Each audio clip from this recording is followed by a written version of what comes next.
There are figures in history whose names echo through the corridors of time, yet their true essence remains a mystery. Julian, Don Espectro, Aranda is one such figure, a man whose name was whispered in the dark corners of the criminal world, whose power was felt like a shadow creeping over the riverbanks, unseen yet ever present. To many, he was a ghost, a phantom who controlled the underworld from the shadows, a puppet master whose strings were invisible yet strong. His story, one of ruthless ambition, quiet influence, and calculated manipulation, begins not with a bang but with the faintest ripple in the water, the kind that goes unnoticed until it's too late. Aranda was not a man who sought attention. Unlike the flamboyant mob bosses of the past, who reveled in the spotlight, Don Espectro thrived in the silence. His was a power of restraint, a power that could bend the most dangerous men to his will without uttering a single word. The River Pact, a network of crime syndicates across borders, flourished under his leadership because of his ability to broker deals and settle disputes without ever showing his face. From the outside, it was as if he didn't exist at all.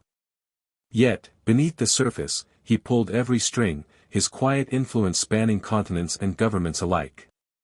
The power of the river, a force both majestic and dangerous, mirrored the force that Aranda had become. Just as the river flowed relentlessly, carving paths through the earth, so too did Aranda's influence flow through the criminal underworld. Those who dealt with him often spoke of an unnerving stillness in his presence, a calm that made the most chaotic environments seem controlled. It was this very stillness that made him so dangerous. It's easy to underestimate someone who doesn't make waves, but to those who crossed him, the consequences were as devastating as they were unseen. In the beginning, Aranda was a man of little consequence. Born in a small, dusty town on the outskirts of the Mexican border, his early life was marked by poverty, hardship, and a constant sense of being overlooked. He was the son of a farmer, a man whose family struggled to make ends meet in a world where the rich grew richer and the poor sank deeper into despair. But even as a child, there was something different about him, something that set him apart from the others.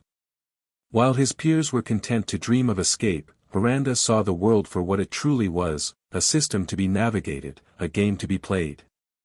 It wasn't about surviving, it was about winning. By the time he was a teenager, Aranda had already begun to dip his toes into the murky waters of the underworld. It wasn't a decision made out of desperation but out of a quiet understanding that power resided in places most people dared not venture.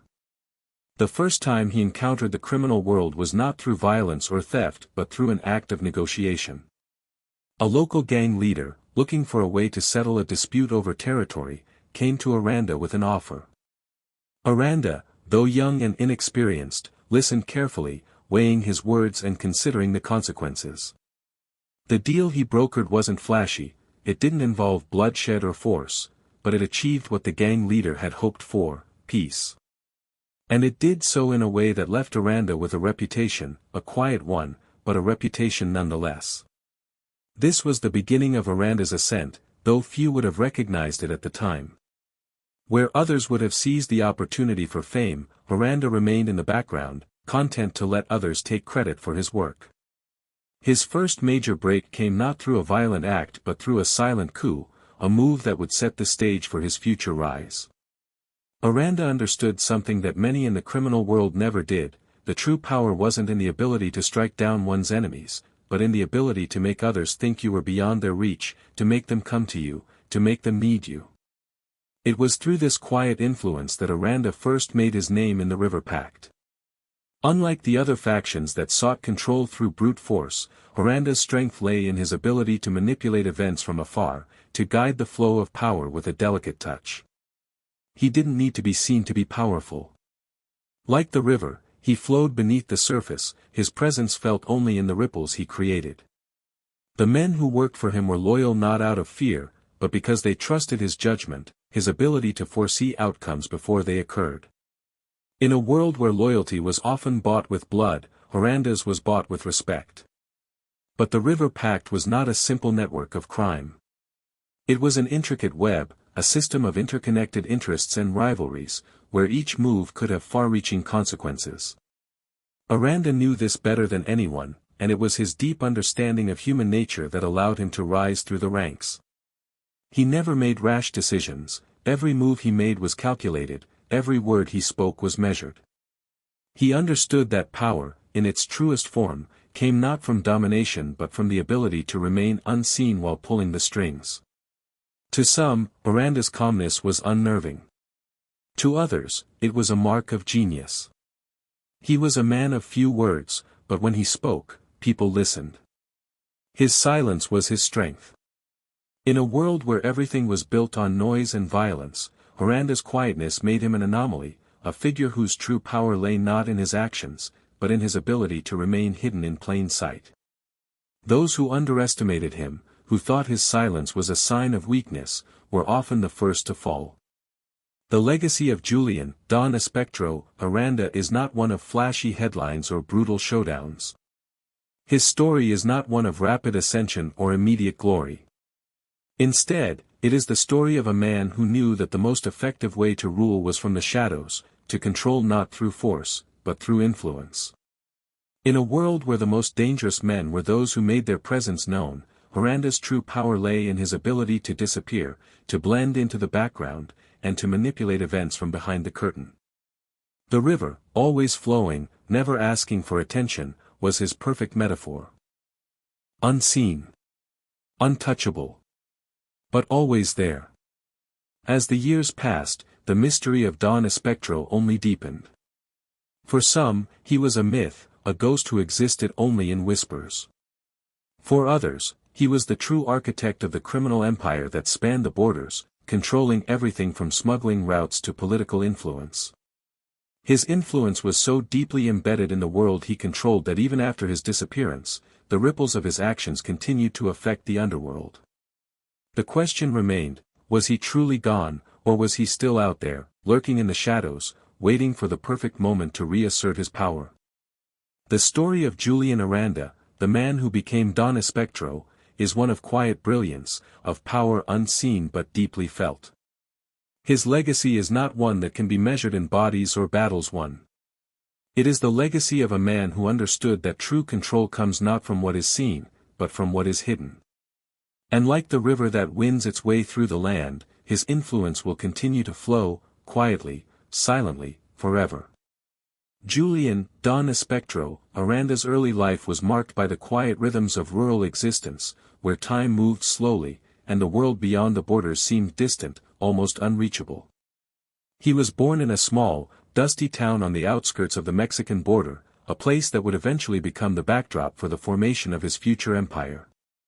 In these early years, Aranda's world was shaped by the hard realities of life in a region often ignored by the larger society. Poverty was a constant companion, as was the sense that the poor were destined to remain in their place. Yet, even as a child, Aranda seemed different from the others. There was something in the way he observed the world, a quiet, calculating gaze that saw far more than what was on the surface. He was a boy who learned early that nothing in life was ever as simple as it seemed. His family, though humble, was a tight-knit one. His father, a farmer, worked the land tirelessly to provide for his family, while his mother, though gentle and kind, often had to take on the burden of running the household. Their lives were a constant struggle, living paycheck to paycheck, with little to no security for the future. From the outside, it would have seemed like the kind of childhood that would break a boy's spirit, but for Aranda, it was a formative experience that taught him how to survive. He saw how his parents' hard work never seemed to get them ahead, how they were always at the mercy of forces beyond their control. And as he watched them, he realized something fundamental: survival was about more than just working hard, it was about understanding the system, manipulating it, and using it to your advantage. The town where Aranda grew up was a quiet place, nestled near the river that marked the border. At night, the only sounds were the rustling of the leaves in the wind and the distant howls of coyotes. The river, though serene on the surface, was a constant reminder of the undercurrent of power that flowed through the region. The river itself was not just a geographical feature, it was a lifeline for many in the town, a way to smuggle goods, a route for trafficking, and a symbol of the duality of life in the borderlands. It represented both life and death, freedom and confinement, depending on which side of the river one stood. The border itself was not just a line on a map, it was a divide between worlds, between the legal and the illegal, the wealthy and the poor. From a young age, Aranda became accustomed to the rhythms of the border, the unspoken rules that governed life in a place where survival was never guaranteed. He learned that those who lived near the border had to be resourceful, cunning, and willing to make deals with people who lived on the fringes of society. These were the lessons that would shape his future. His early experiences with the river and the criminal networks that thrived on its banks laid the groundwork for his future role as the unseen hand behind the River Pact. It was in these early years that he learned the value of alliances, of knowing who to trust and when to break trust, and of the subtle art of negotiation that would later make him a master in the criminal underworld. As a teenager, Aranda's sharp mind and quiet demeanor set him apart from the other young men in the town. While many of his peers were content to follow the traditional path of farming, ranching, or small-time smuggling, Aranda saw a bigger picture.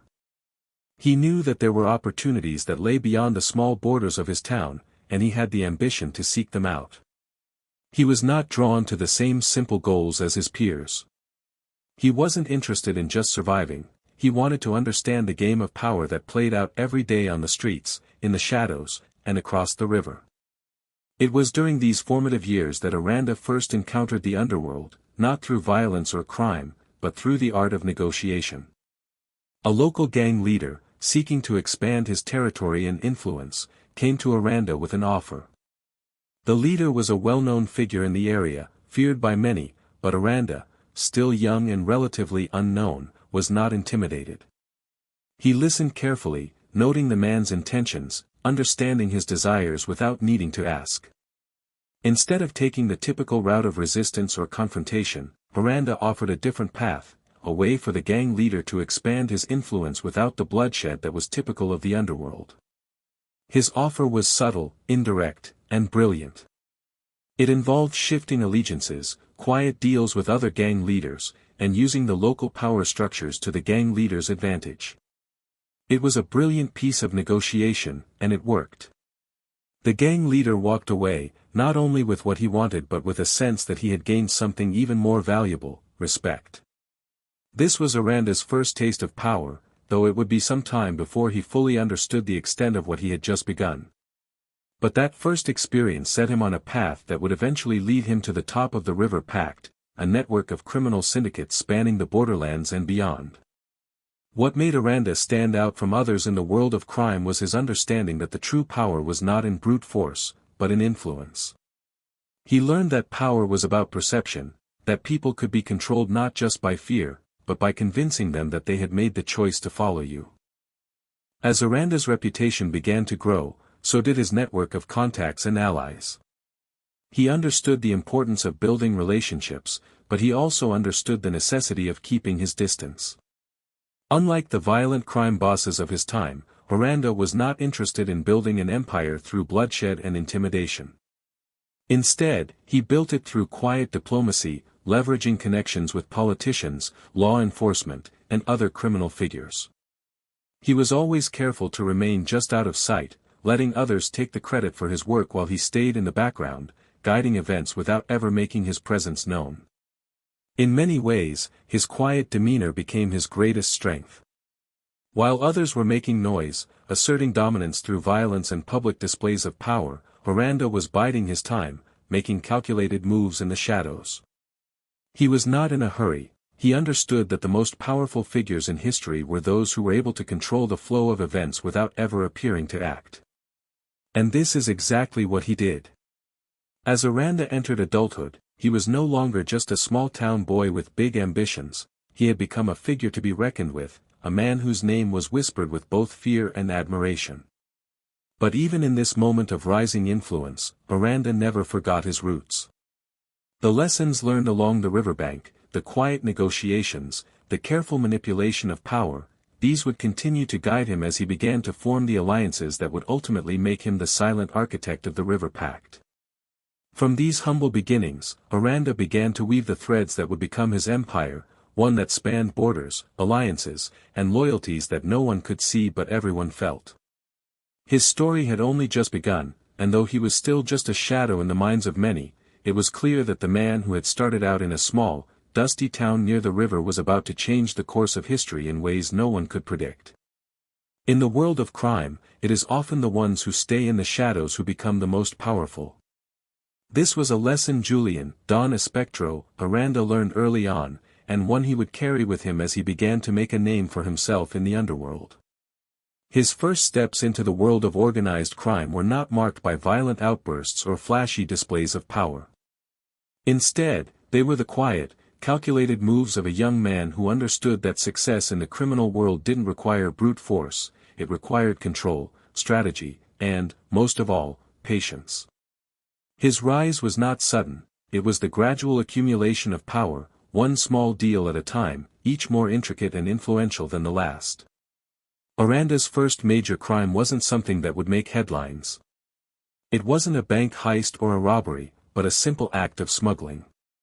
In the borderlands, smuggling was not just a way of life, it was the lifeblood of many criminal enterprises. And Aranda, already well versed in the subtle art of negotiation, saw an opportunity in this seemingly mundane operation. He didn't see smuggling as just an illegal trade in goods, he saw it as a way to build relationships, form alliances, and carve out a space for himself in the competitive and often violent world of organized crime.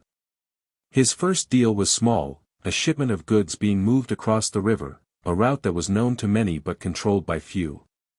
Aranda's approach to smuggling was different from others in the game. While others might have used violence to ensure their shipments arrived safely, Aranda used negotiation. He understood that control of the river didn't only come from the ability to fight, but from the ability to make others cooperate, to convince them that they had a vested interest in seeing things go his way. The shipment he brokered was successful, but the real victory wasn't in the goods that were moved, it was in the connections he made, the trust he built with the right people, and the reputation he began to forge as a man who got things done without making a fuss. The deal may have seemed minor at the time, but it was a turning point for Aranda. It was the moment he realized that power didn't always come from the biggest, most violent actions, it came from the ability to see opportunities where others saw risks and to execute them with precision. As he became more involved in smuggling operations, Aranda's influence grew. He began to control more routes, establishing himself as a key player in the criminal networks that operated along the border. And yet, even as his influence expanded, he remained a figure of mystery. Unlike other mobsters and gang leaders, who often flaunted their power, Aranda was content to remain in the background. His power was quiet, unseen, but undeniably felt. While many others in the criminal world sought to gain notoriety through violent actions, Aranda's quiet influence began to spread. He was known as someone who could be trusted to handle delicate situations, someone who could settle disputes without resorting to force. He brokered deals between rival factions, using his diplomatic skills to bring enemies together for the greater good of the River Pact. Aranda understood that the key to power was not in conquering others, it was in convincing them that their best interests lay in cooperation, in working with him, rather than against him. This approach earned him respect among his peers, and soon he was being sought after for his ability to mediate conflicts and negotiate complex deals. The rise of Julian Aranda in the criminal world was not without its dangers, however. Every move he made, every alliance he formed, brought him closer to the center of the web of intrigue and violence that defined the River Pact. There were those who resented his rise, who saw his calm, methodical approach as a threat to their own power. But rather than resorting to violence or retaliation, Aranda continued to focus on his ultimate goal, control, not through force, but through influence. One of the most defining moments of his early rise came when he brokered a peace deal between two of the most powerful factions in the River Pact. The conflict between these factions had been escalating for months, with skirmishes and bloodshed threatening to engulf the entire region. The violence was disrupting the flow of smuggled goods, hurting the bottom line for everyone involved. Where others saw an inevitable war, Aranda saw an opportunity. He offered a solution, not one that involved taking sides or forcing a victor, but one that allowed both factions to save face while securing mutual benefits. It wasn't a flashy deal, but it was a masterstroke of negotiation, a testament to Aranda's growing skill as a mediator. The peace deal was a success, and it marked a major turning point in Aranda's career. Word spread quickly of his ability to bring order to chaos, and soon he was being sought after by other criminal organizations in need of a mediator. His reputation as a master negotiator continued to grow, and with it, so did his influence. But despite his rising power, Aranda remained elusive. He didn't seek attention, nor did he seek fame. His approach was always the same: work in the shadows, influence from behind the scenes, and let others take the credit for his successes. But there were those who began to take notice. Rival leaders, jealous of his rise, began to view Aranda as a threat. Some underestimated him, thinking his quiet demeanor made him weak, while others recognized that he was a force to be reckoned with. It wasn't long before Aranda found himself in a dangerous position, caught between the rival factions who saw him as both an asset and a threat.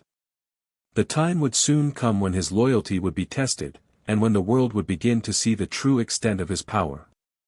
Despite the increasing danger, Aranda remained calm and composed. He had learned from an early age that in the world of organized crime, the key to survival was not in violence, but in strategy. He knew when to fight and when to yield, when to strike and when to negotiate. His ability to read people, to understand their desires and fears, made him an invaluable asset to the River Pact. And as his influence continued to grow, so did the number of enemies who sought to either control him or eliminate him. But Aranda had something most men in his position didn't have: patience. He knew that in the world of organized crime, power was not about making rash moves, it was about waiting for the right moment, understanding the ebb and flow of influence, and then striking when it mattered most. He had already learned that his power lay not in the loud actions of violence but in the subtle, quiet movements that no one saw coming. As his reputation spread, so did his opportunities. Aranda's rise in the world of crime was not a meteoric one, it was slow, deliberate, and careful. Every action he took, every decision he made, was a calculated step toward the ultimate goal: control.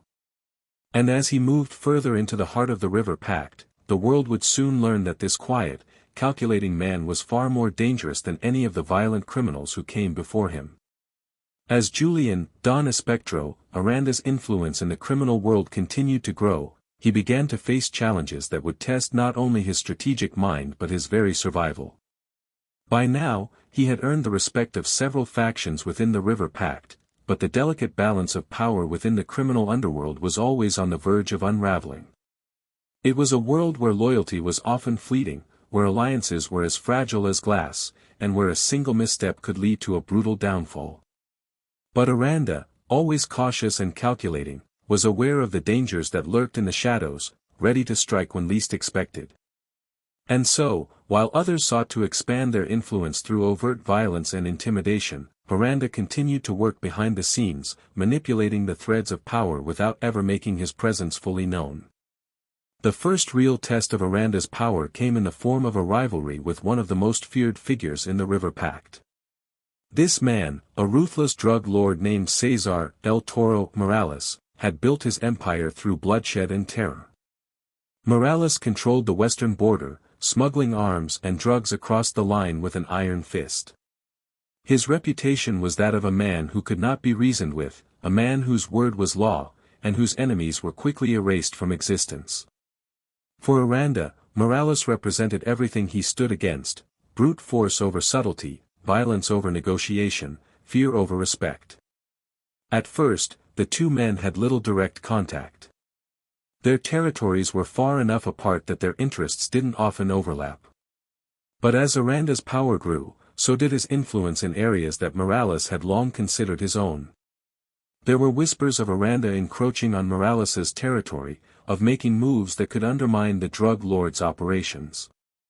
Morales, sensing a threat to his authority, began to make overtures of his own, trying to draw Aranda into a direct confrontation. He sent men to threaten Aranda's allies, using intimidation and violence as his preferred tools of diplomacy. But Aranda, ever the strategist, knew that reacting with force would only play into Morales's hands. Instead, He opted for a more calculated approach, to undermine Morales's position without ever drawing a weapon. Aranda's first step in dealing with Morales was to weaken his alliances. He began to reach out to the people and factions that Morales relied on, smugglers, drug distributors, even corrupt law enforcement officials, and offered them a different kind of deal. It wasn't one built on fear, as Morales's empire was, but one built on mutual benefit. Aranda didn't promise them riches or power, instead, he promised them stability, a future free from the constant threat of violence that Morales used to control his empire. He appealed to their desire for a more peaceful existence, one where they could work without looking over their shoulders. Slowly but surely, Aranda began to erode Morales's base of power, creating fractures in the alliances that had made his empire so strong. Meanwhile, Aranda kept a low profile, never directly confronting Morales. He continued to build his own network of contacts, extending his reach in the criminal world while maintaining the appearance of neutrality. He understood that the more he made himself an attractive alternative to Morales's reign of terror, the more likely it would be that Morales's own supporters would begin to shift allegiances. But despite the slow progress of his plan, Aranda knew that he would eventually have to face Morales directly. There was no way around it, the confrontation was inevitable. And when that day came, Aranda would be ready. But as Aranda's strategy unfolded, another challenge emerged from an unexpected direction. A new figure had entered the world of the River Pact, a shadowy figure whose presence seemed to change the dynamic of the region. This man, known only as El Fantasma, was a former military officer with deep connections in both the criminal world and government institutions. He was not like the traditional criminals Aranda had faced before. His tactics were not based on violence or intimidation, but on influence and manipulation. El Fantasma's rise was swift, and his reputation grew rapidly, especially among those in power. He had a unique ability to navigate both the criminal and political worlds, making him an unpredictable and dangerous adversary. At first, Aranda did not see El Fantasma as a serious threat. The man's political connections were useful, but they weren't enough to challenge the growing empire Aranda had built. But as time went on, Aranda began to realize that El Fantasma's ambitions were far more dangerous than he had originally thought. Unlike Morales, who sought control through brute force, El Fantasma sought control through subtlety and manipulation. He began to play both sides of the political spectrum, using his connections to undermine Aranda's allies in government, while also working his way into the criminal factions that Aranda had so carefully cultivated. El Fantasma was the kind of enemy that Aranda could not ignore, a man who worked in the shadows, just as he did. Aranda's immediate response was to strengthen his alliances, making sure that those who had remained loyal to him knew that their interests were still safe in his hands. But the more he tried to shore up his position, the more he realized that El Fantasma's influence was growing too quickly to counter. The man's ability to broker deals between criminal organizations and political figures was proving to be a formidable force, and Aranda knew that he could not outlast him with traditional methods. He would have to think differently, act in ways that no one expected. In response to El Fantasma's rise, Aranda turned to his network of allies in the shadows, the people who knew how to move without being seen. He began to make more subtle plays, working behind the scenes to discredit El Fantasma's image among the political elite, while simultaneously working to weaken his influence within the criminal world. It was a delicate operation, one that required all of Aranda's skill in manipulation and persuasion. But with every move, Aranda grew closer to the realization that his true challenge was not just in surviving the competition, but in protecting the fragile power he had built from forces beyond his control. The deeper he delved into the game, the more complicated it became. The boundaries between friend and foe blurred, and the risks of his lifestyle grew ever greater. The rise of El Fantasma forced Aranda to confront a new reality, that in the world of organized crime, no empire was ever truly secure. His strategy of subtlety and negotiation had served him well in the past, but now it seemed that brute force and raw ambition were beginning to dominate the landscape. The balance of power within the River Pact was shifting, and Aranda was forced to adapt. He could no longer afford to remain in the shadows, working behind the scenes and letting others take the lead. If he wanted to maintain his position, he would have to evolve, adopt new tactics, strengthen his alliances, and confront his enemies head-on. It was a turning point in his career, one that would define the course of his future. And as Aranda prepared for the inevitable conflict with El Fantasma and Morales, he knew one thing for certain: his rise to power was far from over, but the road ahead would be far more dangerous than he had ever imagined. The conflict between Julian, Don Espectro, Aranda and his rivals was intensifying. With the shifting power dynamics within the River Pact, Aranda found himself on a collision course not only with his old adversary Cesar, El Toro, Morales but also with the enigmatic El Fantasma, whose web of influence seemed to stretch into every corner of the criminal and political worlds. Aranda had always been a patient and strategic player, but now, the stakes were higher, and the cost of failure could mean losing everything he had worked for. The rules of the game were changing, and Aranda knew he would have to adapt if he was to stay ahead of his enemies. As the pressure mounted, Aranda doubled down on his strategy of influence and subtlety. He understood that brute force would not win this war. He couldn't outgun El Toro, nor could he outmanipulate El Fantasma on their own terms. But what Aranda did have was a deep understanding of the human psyche, the ability to manipulate people, to twist their motivations in ways that made them do his bidding without realizing it. It was a skill he had honed over the years, using charm, persuasion, and an uncanny knack for reading people's desires. The only thing Aranda truly trusted was his ability to control the situation through the art of negotiation and strategic alliances. In order to deal with Morales, Aranda had to find a way to make the drug lord's empire less attractive to his key allies. Morales had always relied on fear and violence to maintain control, but Aranda knew that fear was an unstable foundation. He began sowing the seeds of doubt among Morales's supporters, leveraging information, secret deals, and promises of a better future. His aim wasn't to dismantle Morales's entire operation. He wasn't foolish enough to think that was possible without an all-out war, but to create fissures within the empire, to weaken it from the inside. Aranda's first move came in the form of an old associate of Morales, a man named Rafael El Zorro Garcia, a mid-level smuggler who had long been a trusted lieutenant in Morales's operations. Aranda had once worked with El Zorro on a few minor deals, and he knew the man's weaknesses. He also knew that El Zorro had grown weary of the constant violence that defined Morales's rule. It didn't take much to persuade him that a new alliance, one with Aranda, could offer him not only safety but also a greater share of the profits. What Aranda offered El Zorro wasn't just wealth, it was the promise of stability and peace. It was a rare commodity in the River Pact, where violence was an everyday reality, and El Zorro took the bait. Through El Zorro, Aranda was able to get closer to Morales's inner circle. He began feeding El Zorro small pieces of information, facts about rival factions, details about Morales's financial dealings, rumors about cracks in Morales's leadership. These tidbits, though seemingly insignificant, were just enough to get El Zorro to question his loyalty to Morales. Over time, El Zorro became more and more disillusioned with his boss, and the idea of switching allegiances started to seem more and more appealing. Aranda, meanwhile, kept up his calm exterior.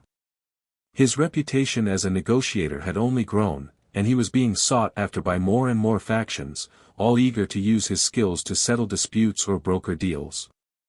But as he played this game of shadows, he knew that he couldn't afford to be complacent.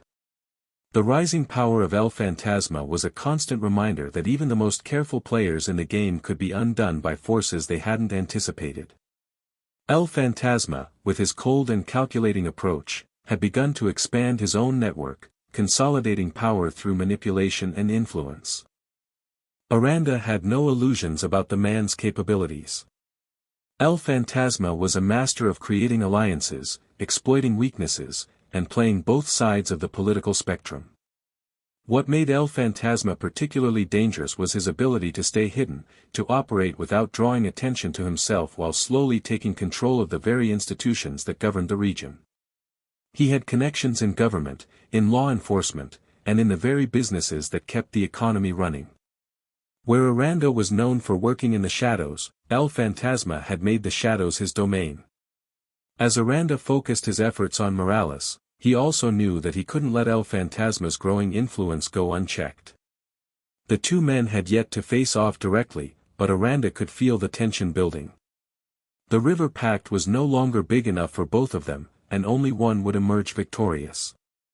Aranda's primary strategy was simple: disrupt El Fantasma's network from within. He began quietly reaching out to some of the key figures who had been supporting El Fantasma's rise, offering them incentives to betray their leader. Some of them were members of El Fantasma's criminal network, while others were politicians and businessmen who had been bought by El Fantasma's influence. These were dangerous waters, and Aranda knew that even a hint of betrayal could backfire.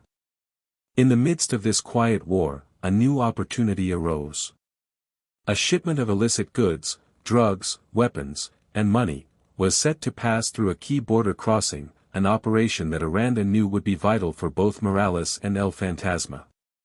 This shipment wasn't just another deal, it was the kind of high-stakes operation that could tip the balance of power in the region.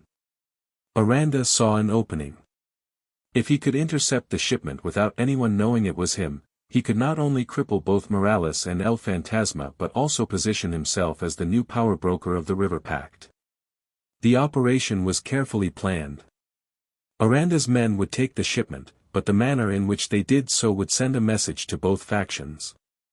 There would be no bloodshed, no violence, just a quiet, efficient removal of the goods, leaving both Morales and El Fantasma to scramble for answers. The idea was not to start a war but to create a situation where both men would have to rely on Aranda to resolve the crisis. It was the perfect demonstration of his power, the ability to disrupt, to take what was valuable without ever showing his hand. As Aranda moved forward with his plan, he knew that the next few days would be crucial.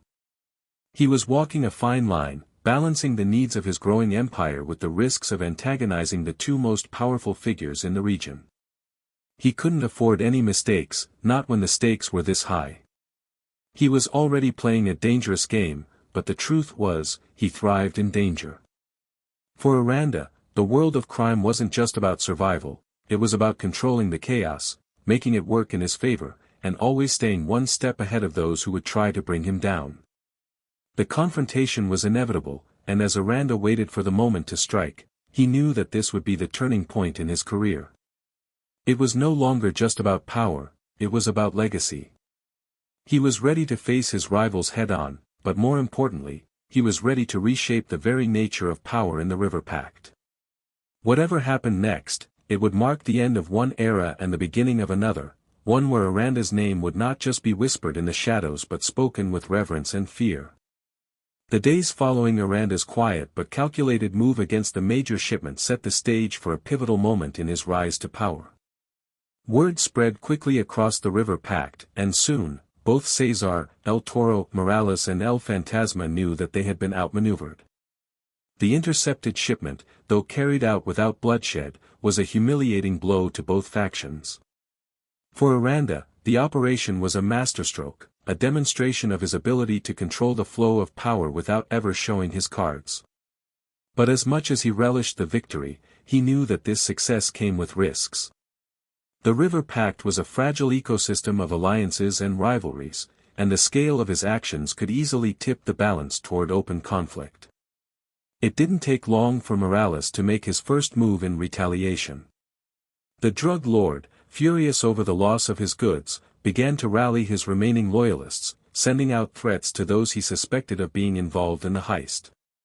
Yet, despite the wave of intimidation, Aranda remained calm. He had anticipated Morales's anger, and more importantly, he knew that Morales's response would be impulsive. The drug lord's tendency to lash out in the face of defeat was well known, and Aranda intended to use it to his advantage. Rather than confronting Morales directly, Aranda decided to play the waiting game.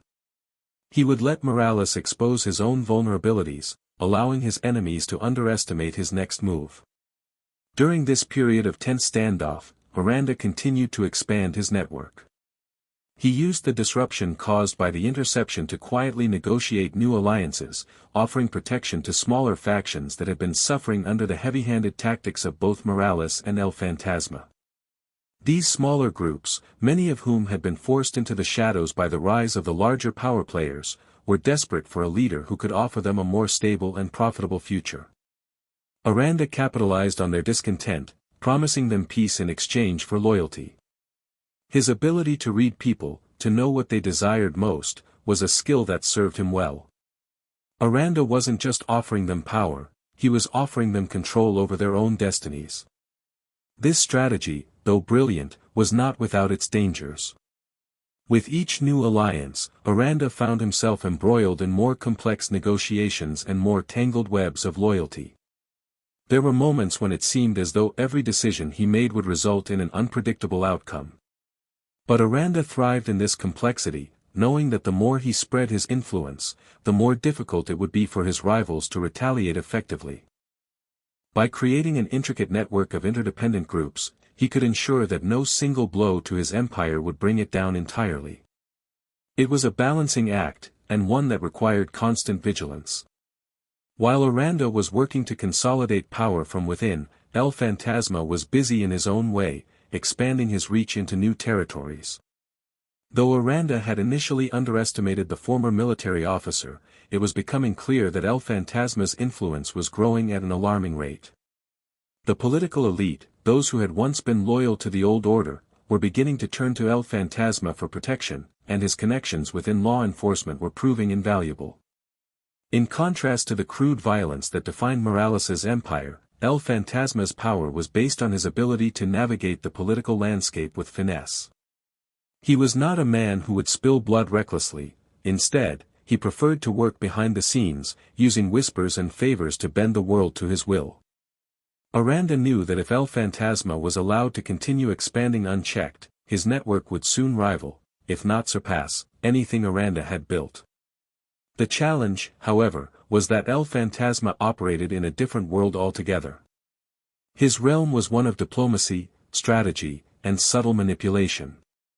Aranda could outgun Morales and outthink the smaller players, but El Fantasma was not a figure to be taken lightly.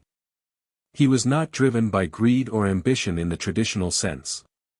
Instead, El Fantasma's motive seemed to be rooted in something far more calculating: the desire to reshape the very structure of power in the River Pact, to replace the old ways of violence with something more insidious, control through influence, through creating a political system that bent to his will. It was during this critical moment that Aranda found himself at a crossroads. The next move was crucial, and it would require not only skill but also a willingness to take risks. His initial strategy of subtly dismantling Morales's empire had worked well, but it was clear that Morales's response was becoming more erratic, more violent. Aranda's careful approach of negotiation and psychological manipulation was beginning to clash with the unpredictability of Morales's blustering rage. In truth, Aranda had known from the beginning that his clash with Morales would eventually come to a head, but he had hoped to avoid direct confrontation for as long as possible. Now, however, with Morales closing in on his allies and showing no signs of backing down, Aranda realized that he could no longer afford to wait for his rival to make the first move. He would have to act, and act decisively. To do so, Aranda called upon his closest confidant, a man named Javier La Sombra Medina, a figure who had been by his side since the early days of his rise. La Sombra was known for his ruthlessness and his ability to carry out Aranda's will without question. His role was to oversee the more dirty side of Aranda's operations, the ones that involved intimidation, violence, and the removal of troublesome elements. La Sombra was both feared and respected, and Aranda trusted him implicitly. The time had come for La Sombra to execute a plan that would not only neutralize Morales's growing threats but also send a message to both him and El Fantasma. The plan was simple in its execution. Aranda would use his network to spread rumors about Morales's impending downfall, suggesting that his empire was on the verge of collapse. He would plant false information to create paranoia within Morales's ranks, encouraging his allies to abandon him.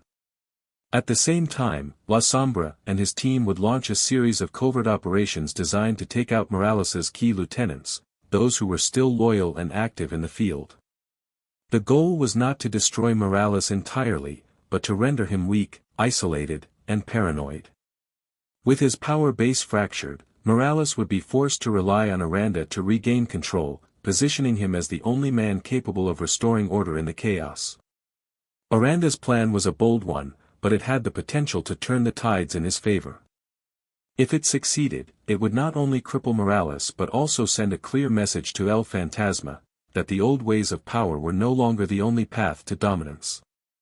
With his network of alliances and his growing influence, Aranda was positioned to take control in a way that no one could have predicted. He wasn't simply fighting for territory, he was fighting for the future of the River Pact itself.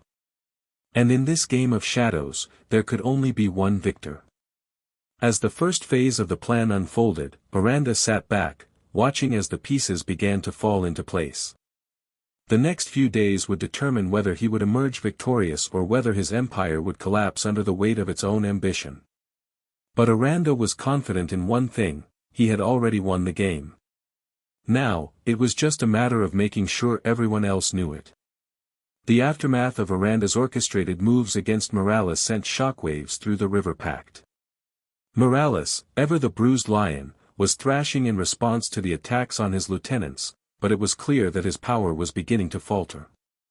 The whispers of betrayal had already begun to take root within his ranks, as members of his inner circle looked for any sign of weakness. Morales was now a man under siege, not only from his rivals but from those he had once trusted. His empire, which had been built on fear and intimidation, was crumbling, and the once untouchable drug lord was rapidly losing control. As Aranda watched Morales's desperation unfold, he knew that the time had come to push for the final move. He had done his best to avoid a direct confrontation, preferring to manipulate his rivals into self-destruction, but Morales's instability left Aranda with little choice. The threat of open conflict was now imminent. Yet, even as the storm raged, Aranda kept his cool. He had been through too much to be rattled now. He had anticipated this very moment, the point at which he would have to step into the open and claim his place at the top of the hierarchy. The pieces were almost in place, and it was only a matter of timing before the River Pact would see a new order emerge. Meanwhile, El Fantasma's activities were becoming more apparent. His network was tightening, and his influence was slowly encroaching on Aranda's territory. Unlike Morales, who responded to threats with violence and instability, El Fantasma was calm and calculating. He was building a more insidious empire, one that operated not in the streets but within the structures of the political system. His reach extended into the police, the courts, and even the politicians who ruled the River Pact. He was moving in silence, quietly consolidating his power without the explosive gestures that defined his rivals. It was a type of power that Aranda had not yet fully faced, a power that existed in the gray spaces, where deals were made behind closed doors and nothing was ever as it seemed. Aranda's conflict with El Fantasma was different from his struggle with Morales. It was a battle of wits, of influence, of control over the machinery that governed the region.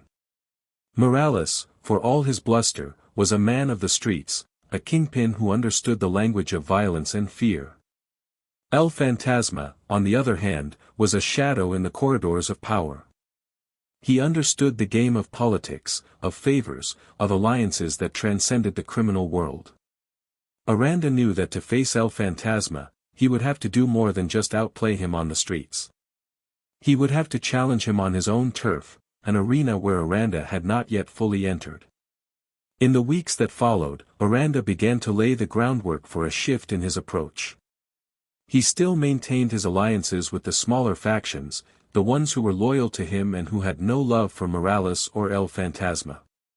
But he knew that the key to truly seizing control of the River Pact lay in engaging with the political establishment. His reputation as a strategist and negotiator had already spread far beyond the criminal world, and now, he would need to tap into the resources that came with that.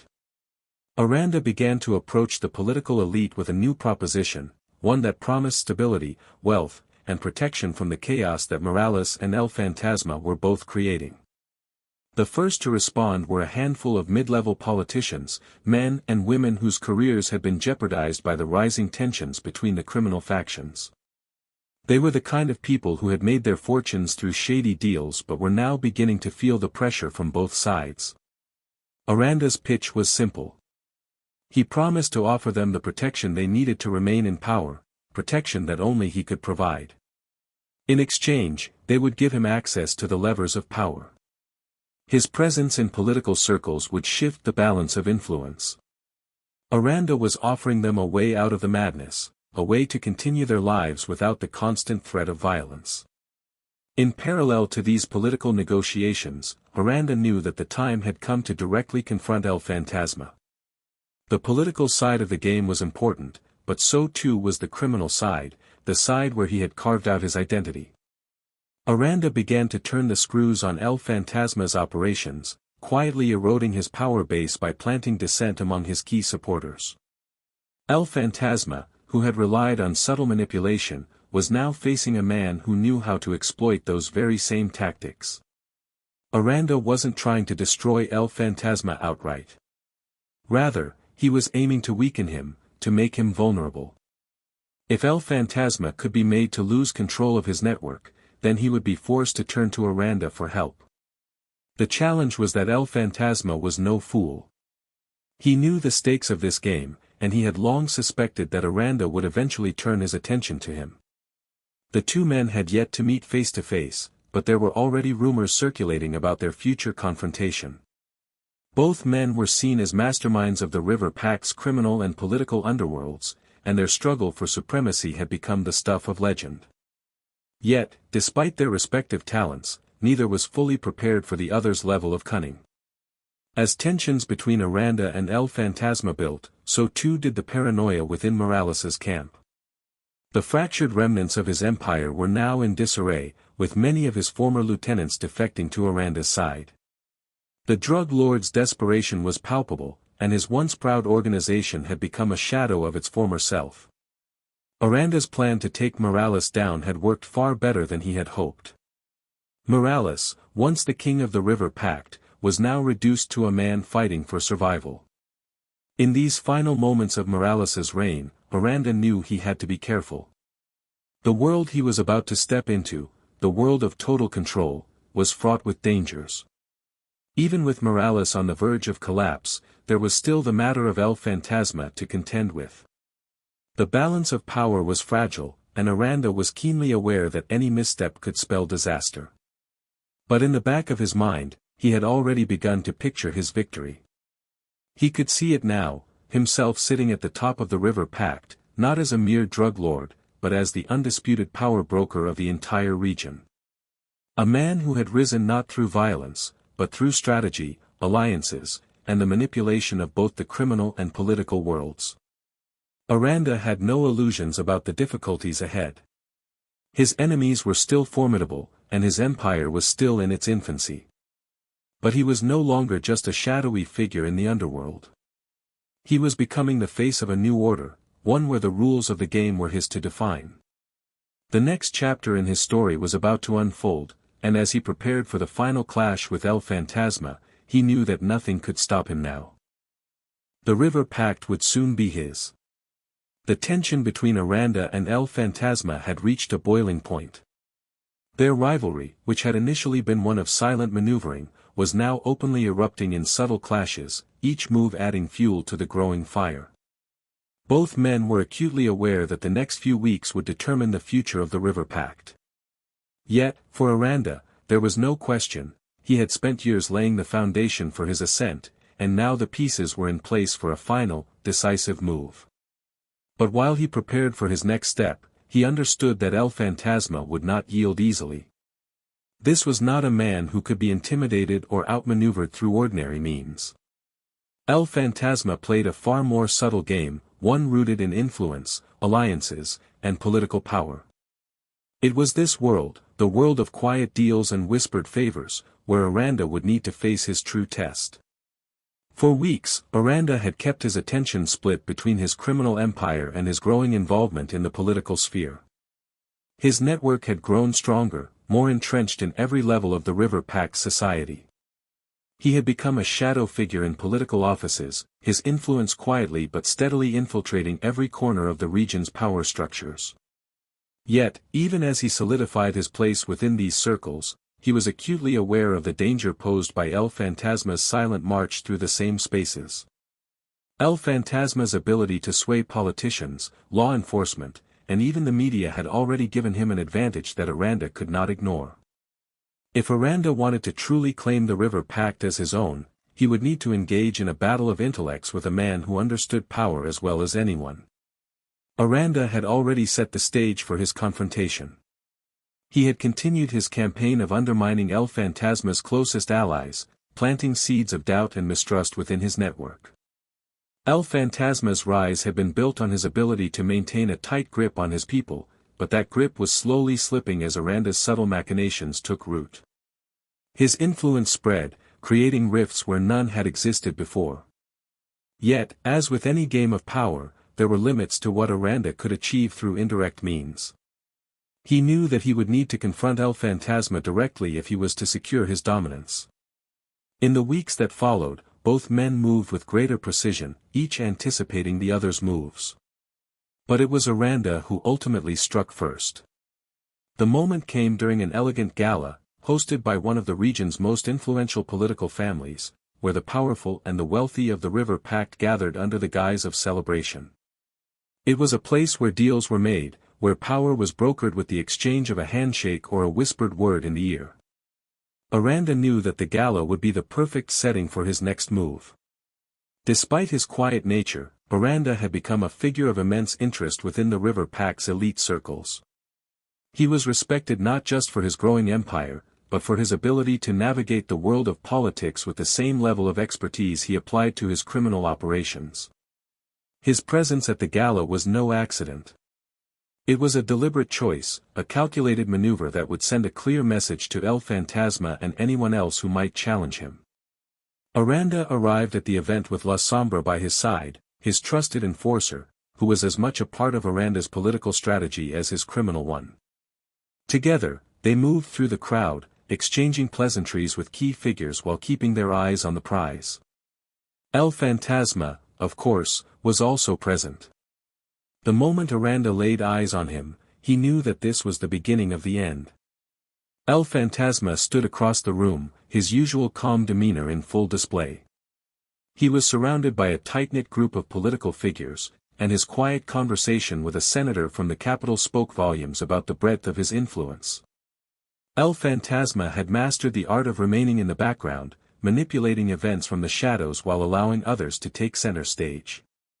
But in that moment, Aranda understood something critical. El Fantasma was no longer the invisible hand guiding the River Pact's fate. The balance of power had shifted, and it was now Aranda who commanded the room, even if the others had yet to realize it. The evening wore on, with Aranda carefully maneuvering through the crowd, speaking to key individuals, and planting the seeds of future alliances. The political elite, unaware of the machinations at play, continued their conversations as usual. But in the undercurrent of the event, a shift was occurring.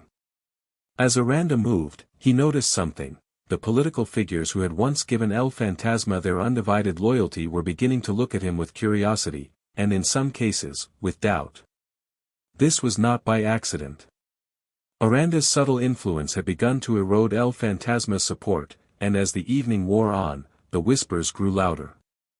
At a critical moment during the gala, Aranda found himself alone with one of El Fantasma's closest allies, a man by the name of Tomás El Lince Herrera. El Lince was a figure known for his ruthless efficiency and for his unshakable loyalty to El Fantasma. He was the kind of man who didn't question orders, simply executing them with cold precision. But as Aranda exchanged pleasantries with him, he subtly introduced doubt into their conversation. He spoke of El Fantasma's growing ambition, of his desire to shape the River Pact in his own image, and of the way he had begun to isolate those closest to him.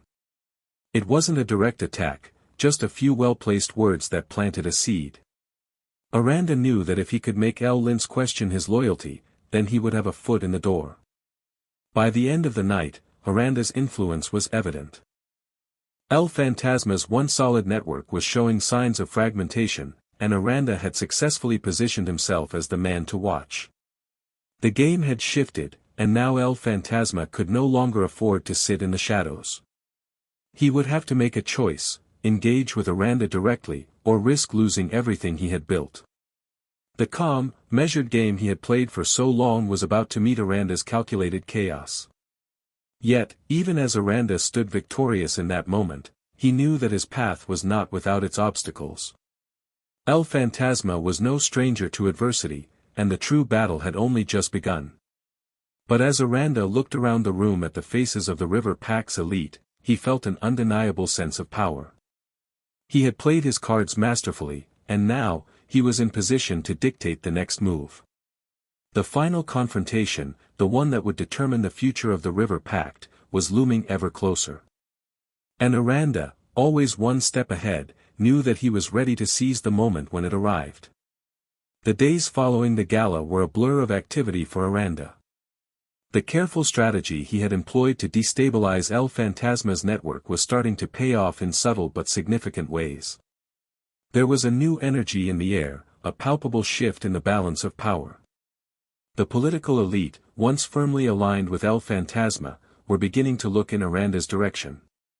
His influence had spread beyond the streets and into the corridors of power. Aranda had played the game with patience, but now, he could sense that the time was approaching for the final confrontation. El Fantasma, for all his political prowess, was feeling the pressure. His network, once unshakable, was beginning to show cracks. Aranda's whispers had found their mark, planting seeds of doubt among El Fantasma's most trusted allies. Even Tomas El Lince Herrera, the enforcer who had been so loyal to his leader, was starting to question his position.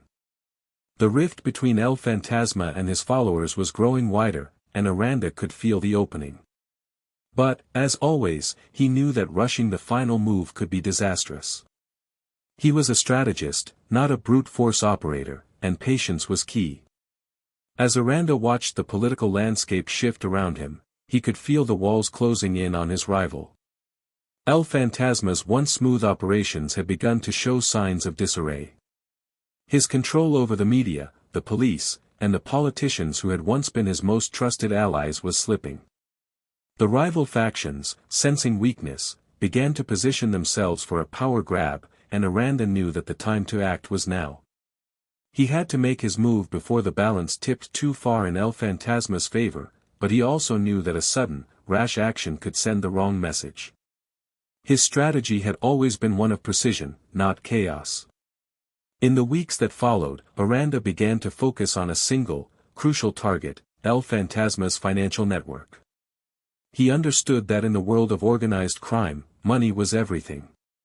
The ability to launder funds, to move them quietly and securely, was the backbone of any criminal empire. El Fantasma had built his fortune by operating in the shadows, moving vast sums of money through a complex web of businesses, politicians, and hidden accounts. But Aranda knew that even the most carefully constructed financial empire had its flaws.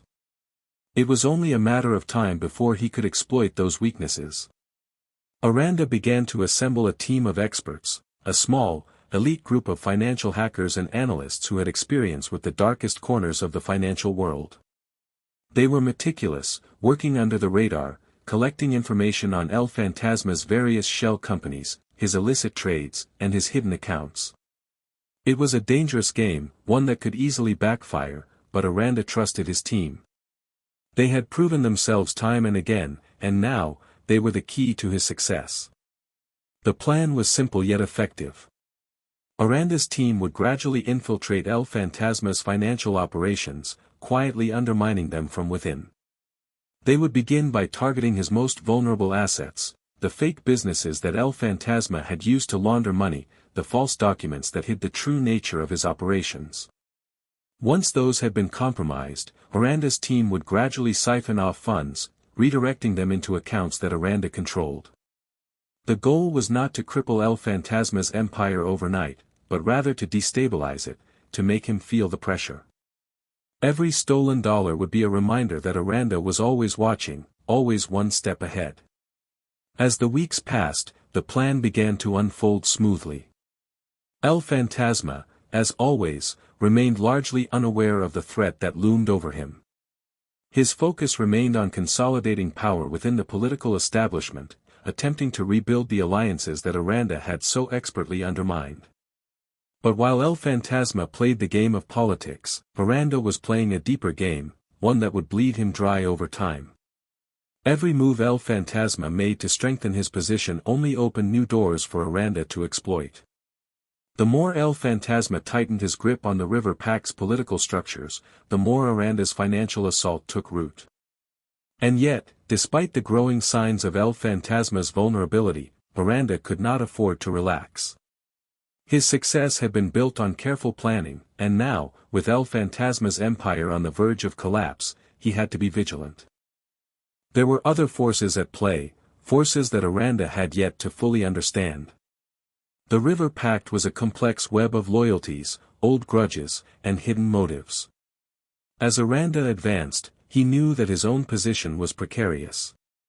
He had made enemies along the way, many of them powerful figures in the political world, in law enforcement, and within the criminal underworld. And although he had carefully built his own alliances, there was always the risk that they might turn on him when the time came. The tipping point arrived one fateful night. Aranda received an anonymous tip that one of his key financial contacts, a trusted ally who had been working to infiltrate El Fantasma's operations, had been compromised. The source of the leak was unclear, but Aranda knew that it was a dangerous development. A betrayal at this stage of the game could be catastrophic, especially if it had been orchestrated by one of El Fantasma's remaining loyalists. With his financial operations now under threat, Aranda realized that he had to act swiftly. There was no more time for subtlety. It was time to confront El Fantasma head-on. He called in his closest allies, including La Sombra, who had become not just a bodyguard but a key figure in his plans. Together, they devised a strategy to neutralize the threat before it could escalate. It was not an open confrontation, but a carefully calculated strike that would send a clear message to El Fantasma and anyone else who might be considering crossing Aranda. The operation was swift, ruthless, and efficient, exactly the kind of message that Aranda needed to send to the remaining factions within the River Pact. The plan unfolded over the course of a few hours. By the time the dust had settled, Aranda's message had been delivered, a carefully staged incident that would make it clear to anyone watching that crossing Aranda was a mistake they could not afford to make. El Fantasma, as always, remained in the shadows, but the message was unmistakable. His empire was no longer the impenetrable fortress it had once been. The walls were crumbling, and Aranda was the one who would shape the future of the River Pact. As Aranda surveyed the aftermath, he knew that this was only the beginning. The final confrontation with El Fantasma was approaching, but he had no intention of rushing it. He would wait for the perfect moment, just as he always had. The days following the decisive strike against his financial operations left El Fantasma in a state of heightened anxiety, though he concealed it well. To those who still believed in his power, he appeared calm, collected, his usual quiet confidence intact. Yet behind the veneer of control, there was an unmistakable sense of urgency. His empire was no longer as impenetrable as it had once been. Aranda's delicate sabotage of his financial network had placed El Fantasma in a vulnerable position, one that, for the first time in years, he could not ignore. The smooth, silent manipulation of the underworld and political sphere had worked for him thus far, but now the game had changed. Aranda, it seemed, had learned how to play it better. While El Fantasma grappled with the growing pressure of his crumbling operations, Aranda continued to keep his focus on the long game. His actions were calculated, deliberate. He was no longer just a shadow in the River Pact, he had become the embodiment of inevitability. His movements, his plans, his alliances, all were crafted with precision. Unlike El Fantasma, who had once ruled through fear and isolation, Aranda understood the true nature of power. It wasn't in intimidation or brute force, but in strategy, subtlety, and knowing when to strike. But even the most carefully laid plans had their risks, and Aranda was no stranger to danger. He knew that while he had the upper hand, El Fantasma was not a man to back down easily. Despite the cracks in his network, despite the uncertainty that now surrounded him, El Fantasma would not let his empire fall without a fight. Aranda's greatest strength, and his greatest weakness, was his own patience. He knew that rushing his victory could result in disastrous consequences.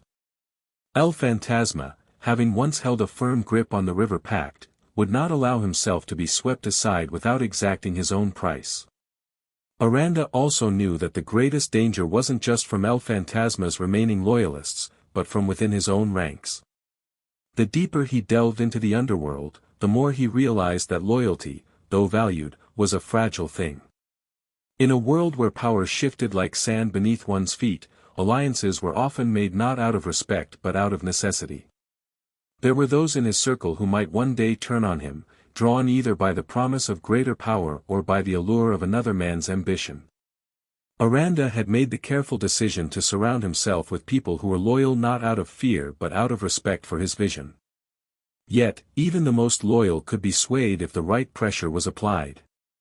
The more Aranda thought about the situation, the clearer it became to him that El Fantasma's strength no longer lay in his criminal empire, but in his ability to control perception. The media, the politicians, the police, all had once answered to El Fantasma's quiet influence. His ability to manipulate the narrative had made him an unseen but omnipresent force, one that had allowed him to operate without ever truly revealing himself.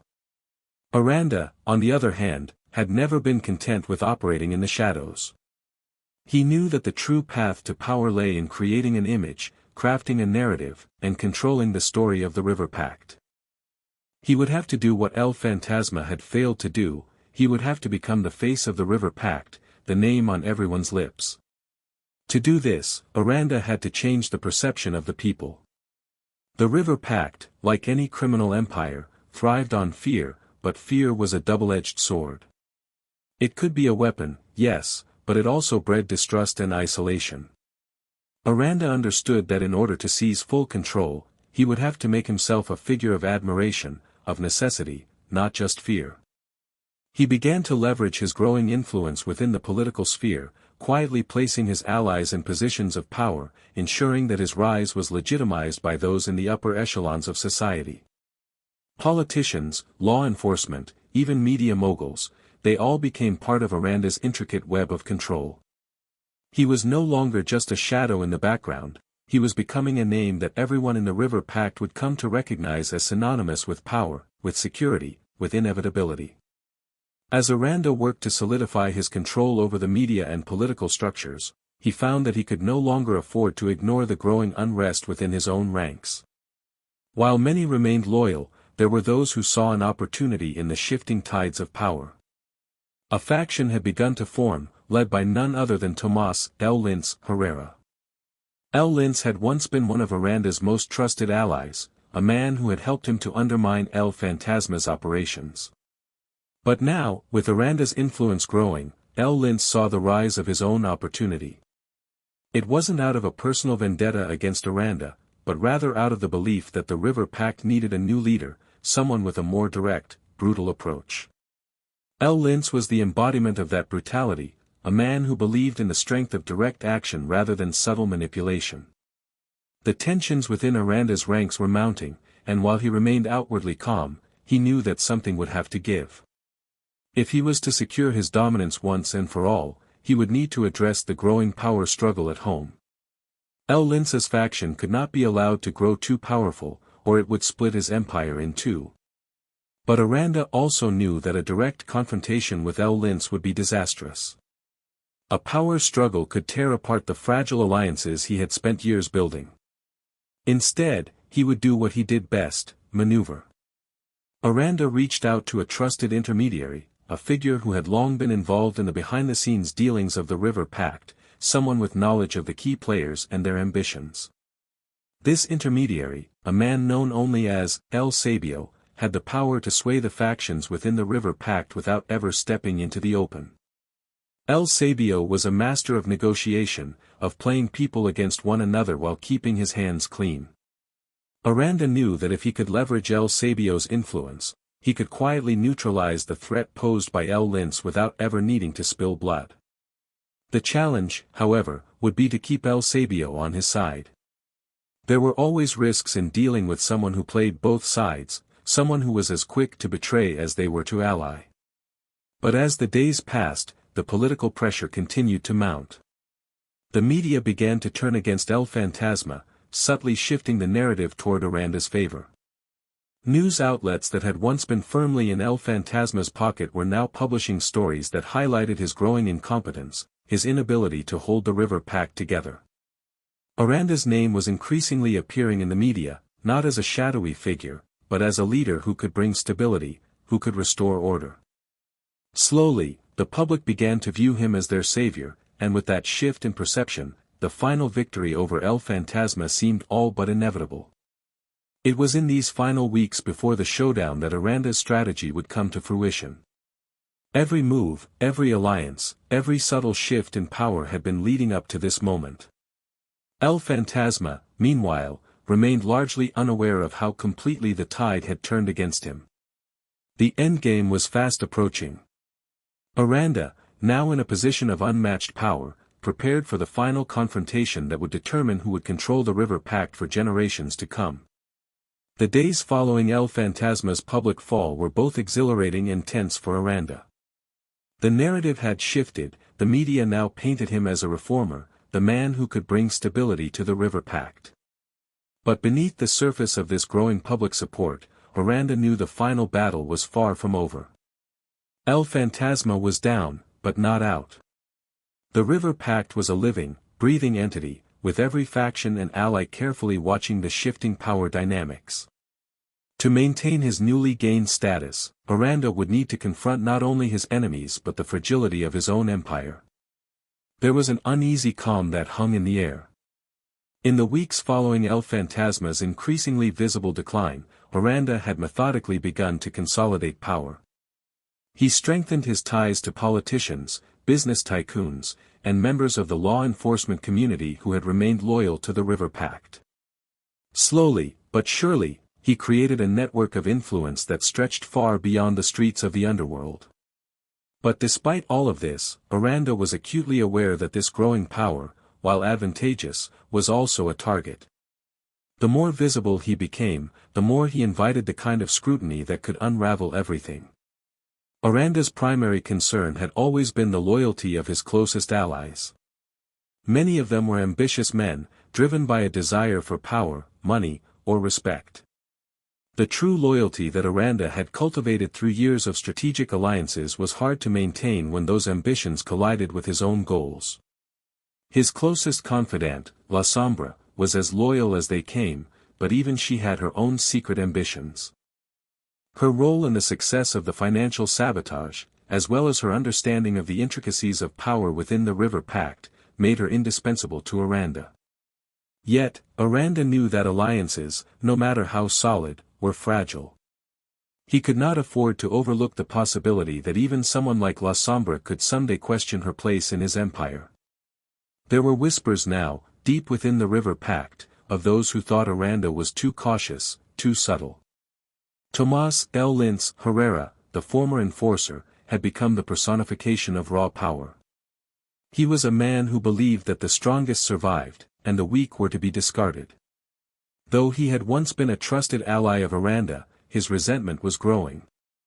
L. Lince believed that Aranda's approach, based on carefully planned, indirect action, was too slow, too calculated for someone who wanted to reign as supreme.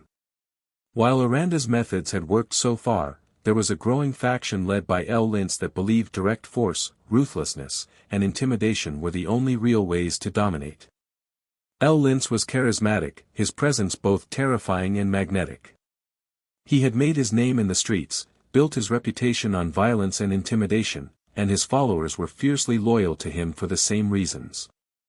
They saw in him a leader who was willing to take what he wanted, without the need for calculated manipulation or subtlety. In contrast, Aranda's followers had been drawn in by his intelligence, his ability to pull strings from behind the scenes. But now, with El Fantasma seemingly out of the picture, L. Lince was positioning himself as the leader of the next era, a reign of raw strength, not clever maneuvering. As the tension between Aranda's faction and L. Lince's grew, Aranda realized that he would have to make a choice. He had already made significant headway in establishing himself as the face of the River Pact, but the internal conflict with Lince threatened to tear apart the fragile peace he had worked so hard to build. He could not afford to let Lince become more powerful, nor could he allow his own faction to splinter. To eliminate this threat, Aranda knew he would have to act decisively, and quickly. His strategy had always been built on patience and precision, but this was different. This time, he would need to confront the rival faction head-on.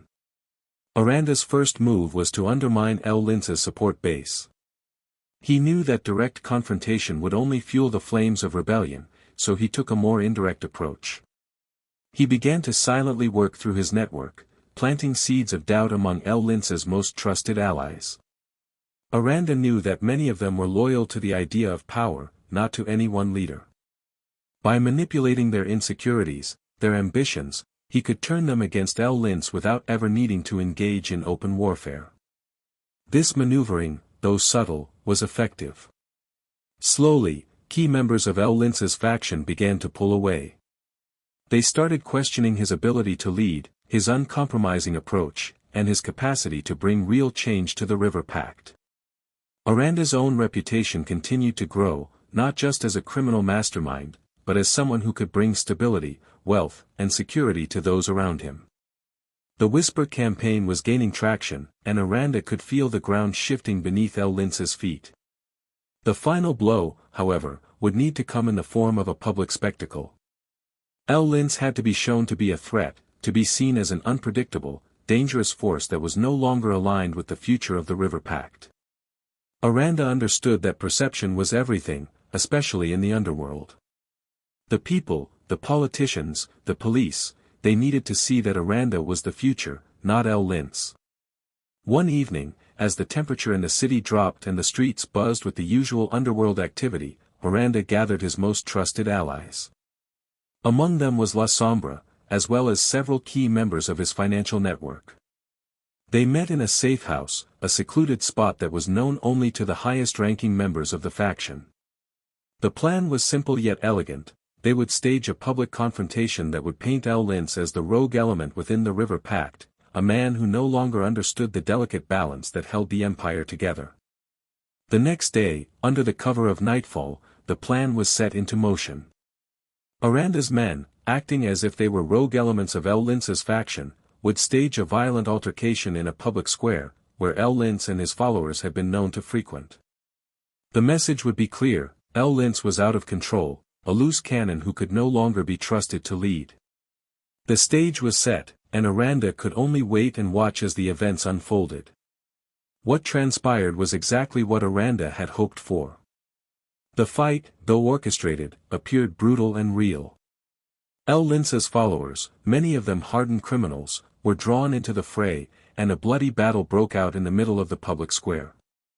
The police, who had been carefully positioned nearby, intervened quickly, but the damage had already been done. Lince's public image was shattered. The message was clear: he was a danger to the very fabric of the River Pact. His faction had become too volatile, too unpredictable, to continue to lead. As the dust settled and the story made headlines the next morning, the River Pact was on the brink of a pivotal moment. Aranda's plan had worked flawlessly. The public now viewed Lince as a threat, a dangerous force that had to be dealt with before it tore the empire apart. Aranda, on the other hand, emerged as the steady hand that could guide the River Pact into a new era. His hold on power was stronger than ever, and for the first time, the River Pact had a leader who was both feared and respected, but more importantly, who had earned the loyalty of the people. The battle with Lince had been won, but Aranda knew that this was only one chapter in the long journey to solidifying his place as the undisputed leader of the River Pact. The true test would come when he finally faced El Fantasma in the ultimate confrontation. But for now, with Lince's faction broken and his own influence cemented, Aranda could breathe easy, knowing that his path to the throne was all but clear. The River Pact was now firmly in Aranda's grasp. The internal strife caused by Lince's faction had been quelled, and the public image of Aranda as the future leader of the underworld had been secured. Yet, despite the victory, a new wave of tension hung in the air, like the calm before a storm. His path to undisputed dominance was far from certain. El Fantasma, though diminished, still held influence within certain circles. His network, while fractured, was not entirely dismantled. Aranda's victory over El Lince had only sharpened the focus on him as the new force to be reckoned with, but this also meant that the time for his ultimate confrontation with El Fantasma had drawn near. Aranda knew that the final phase of his rise to power would not come through subtle manipulation or careful maneuvering. It would be a battle of wills, a confrontation that would either elevate him to the status of the one true leader of the River Pact or leave him vulnerable to those who still saw El Fantasma as the legitimate head of the empire. To solidify his rule, Aranda would have to face El Fantasma in a way that left no room for ambiguity. There could be no half measures, no graceful retreats. If El Fantasma was allowed to reassert control, even in the smallest way, Aranda's empire would collapse. But this confrontation would be different. El Fantasma, now a shadow of his former self, had lost the ability to command the loyalty of the River Pact's foot soldiers and lieutenants. His influence was not what it once was, but it still had a potency that could not be ignored. He was, after all, a legend in his own right. His name had been synonymous with the power of the River Pact for decades. The myth of El Fantasma, the ghost-like figure who operated in the shadows, had a certain weight to it that even Aranda could not easily dismiss. Aranda understood that in the end, perception was everything. It was how people saw you that determined your power. And in the underworld, the lines between fact and myth were often blurred. El Fantasma had built his empire on his ability to stay hidden, to operate behind the scenes and control events without ever truly revealing himself. This made him a figure both feared and revered. He was a ghost in the River Pact, a figure whose very name struck terror into the hearts of his enemies and loyalty into the hearts of his allies. But Aranda, in his calculated rise, had learned the importance of controlling perception. If he were to defeat El Fantasma once and for all, he would need to eliminate the myth, to expose the truth behind the legend. It wasn't enough to simply defeat him in battle or outmaneuver him. Aranda had to reveal El Fantasma for what he truly was, a man who had lost his grip on reality, someone who could no longer operate in the world he had once ruled. The final showdown, which had been long anticipated, was a matter of when, not if. The public knew it was coming. Aranda's supporters could taste victory, and even El Fantasma's most die-hard followers began to wonder whether their leader could truly reclaim his former glory. It was in this atmosphere of mounting tension that Aranda began to prepare for the endgame.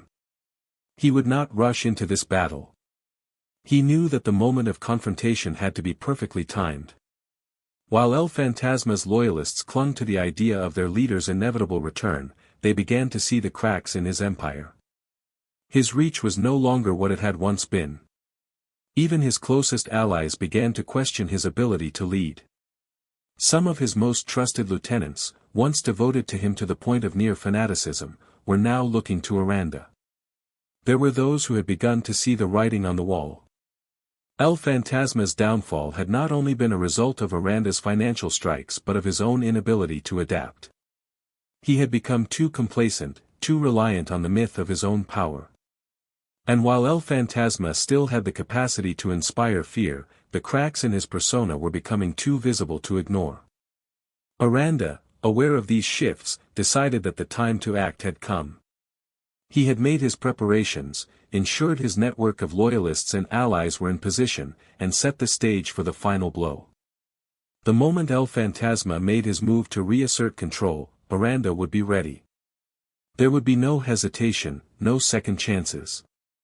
He would make sure that the world saw El Fantasma for what he truly was, a man who had overstayed his welcome in a world that no longer respected him. The showdown between Aranda and El Fantasma was set to take place in the heart of the River Pact's most notorious district. It was here, in the streets that had once been the lifeblood of El Fantasma's operations, that Aranda would face his greatest challenge.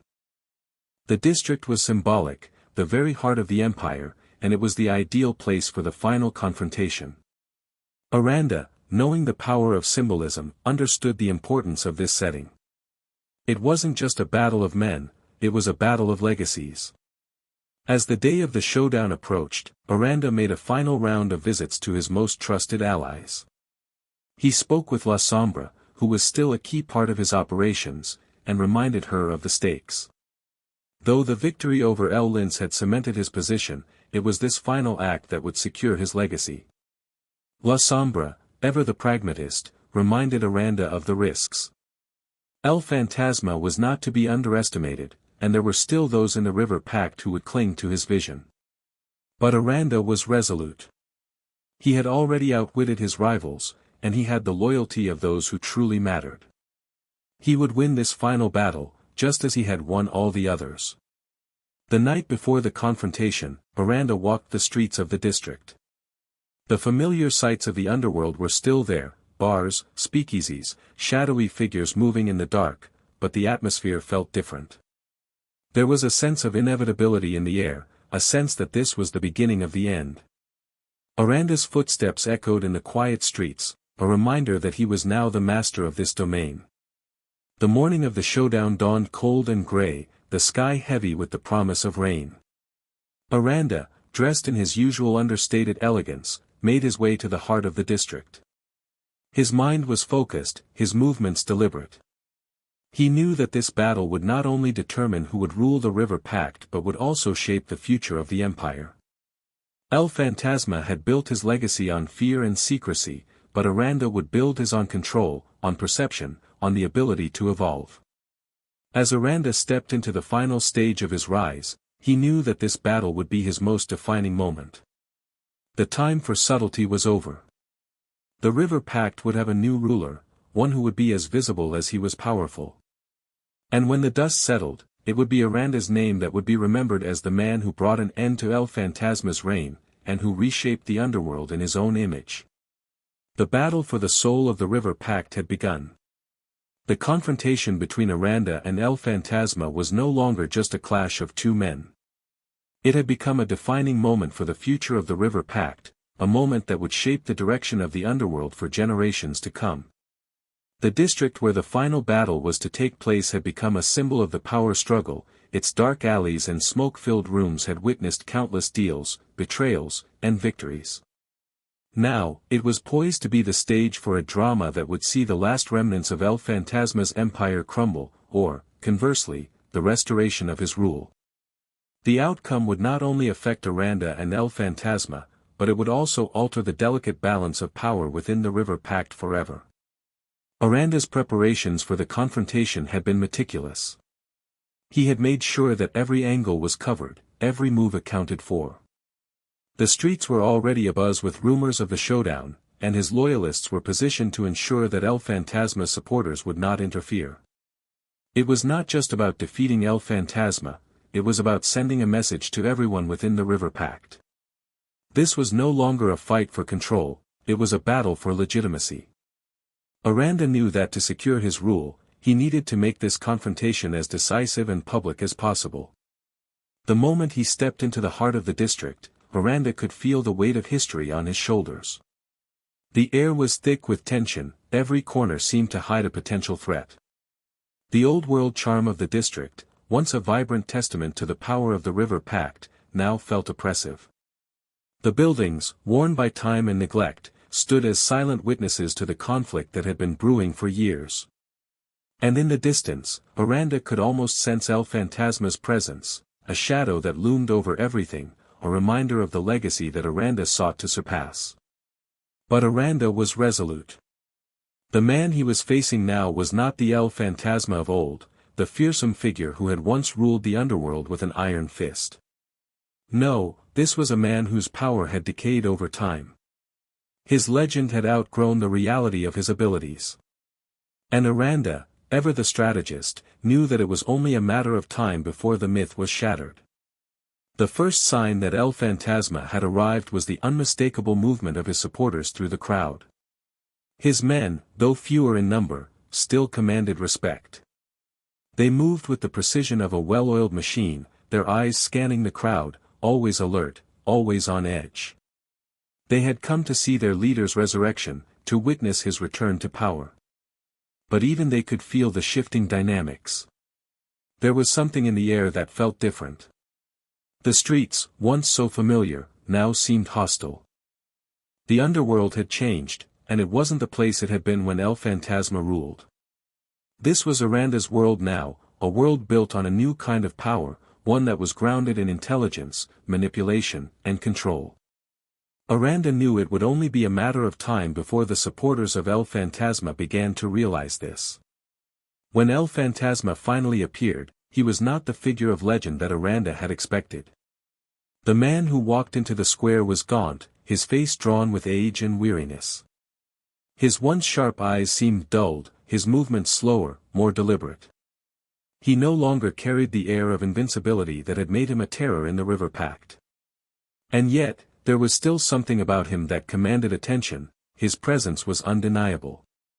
But Aranda knew that this was no longer the man who had built the River Pact into the force it had once been. This was a ghost of the past, a man who was out of touch with the reality of the underworld. El Fantasma's voice echoed through the square, a raspy command to his men to fall in line. His followers, despite the visible cracks in their leader's demeanor, obeyed without question. But Aranda saw through it. He understood that fear, more than loyalty, had kept these men at El Fantasma's side. Without that fear, without the aura of invincibility, they were nothing more than men who had been following a ghost for too long. Aranda didn't waste time with words. He had already set the stage for this final confrontation. His loyalists, carefully positioned around the square, made their move. The streets, once teeming with life, now felt like a battlefield. The energy in the air was palpable, every eye was watching, waiting for something to happen. Aranda, calm and composed, stepped forward, his every movement deliberate. There was no need for theatrics or speeches. He had already won. This was merely the final act. El Fantasma's eyes locked onto Aranda's, and for a moment, there was silence. The years of rivalry, the history of their conflict, all seemed to hang in the balance. But Aranda knew that El Fantasma's moment had passed. The power had already shifted, and the River Pact was no longer his to command. "You've overstayed your welcome," Aranda said, his voice steady and unwavering. For a moment, El Fantasma seemed to recoil, as if the word stung more than he had expected. The truth, in all its simplicity, was a blow he had not prepared for. His empire had crumbled, not through violence, but through time, through neglect, and through the rise of a new kind of power. Aranda, in that moment, was not just the man who had orchestrated El Fantasma's downfall, he was the embodiment of the future of the River Pact. But El Fantasma wasn't ready to surrender. There was a flicker of defiance in his eyes, a last vestige of the man he once was. "You think you've won? This isn't over," he spat, his voice low but filled with venom. Aranda's gaze never wavered. "It's over, Fantasma. The River Pact has a new leader now." The words hung in the air, heavy with finality. There was no turning back now. El Fantasma's supporters, though they had once followed him out of fear, now stood in the shadow of doubt. Their loyalty was slipping, and they knew it. Aranda's men moved in, a calculated show of force. The battle that had seemed so inevitable was, in truth, over before it had even begun. El Fantasma's supporters, realizing the futility of their position, began to disperse. The myth of El Fantasma had been shattered. The power was Aranda's now. As El Fantasma was taken into custody, Aranda stood tall, his posture straight, his face calm. He had not just defeated a rival, he had erased the myth of the past and solidified his place as the true leader of the River Pact.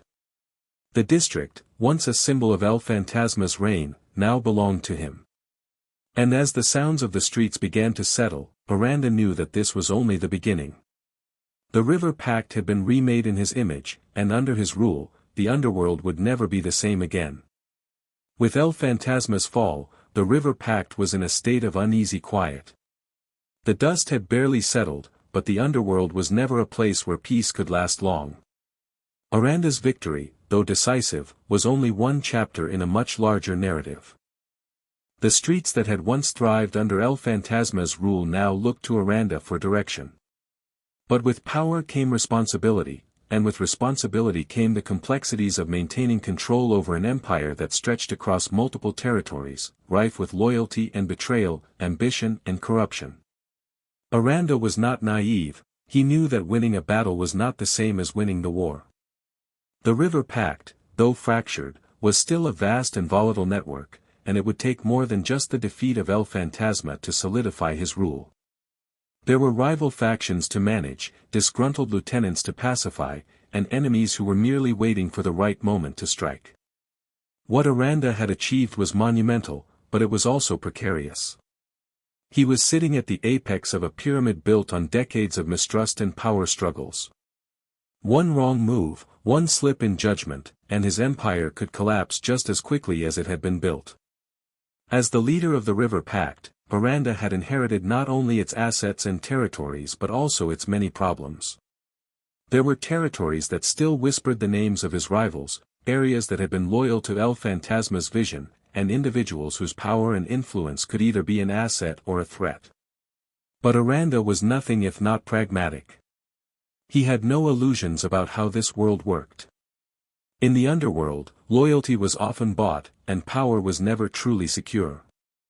Every decision he made now had consequences that would ripple through the organization, affecting both the present and the future.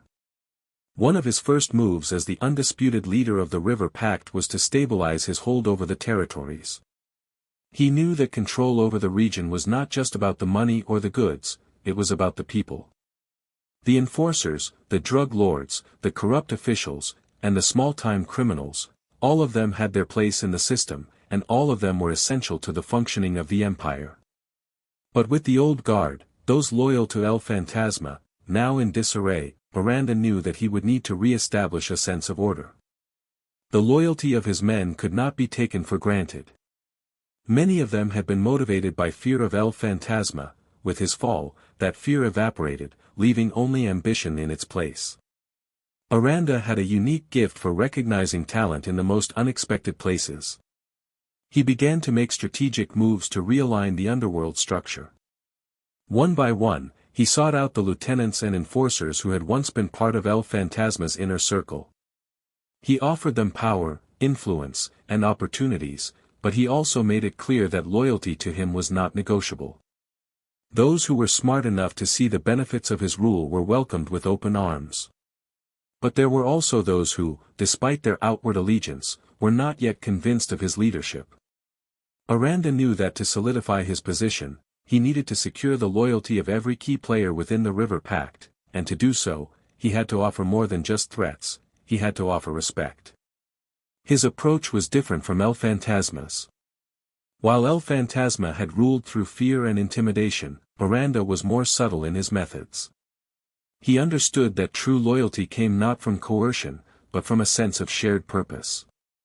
He would build relationships, foster alliances, and make his supporters feel as though they were part of something bigger.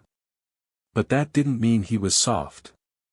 He knew when to show force, when to be ruthless, and when to make an example of those who betrayed him. One of the first challenges Aranda faced was the resistance from certain factions that had been particularly loyal to El Fantasma.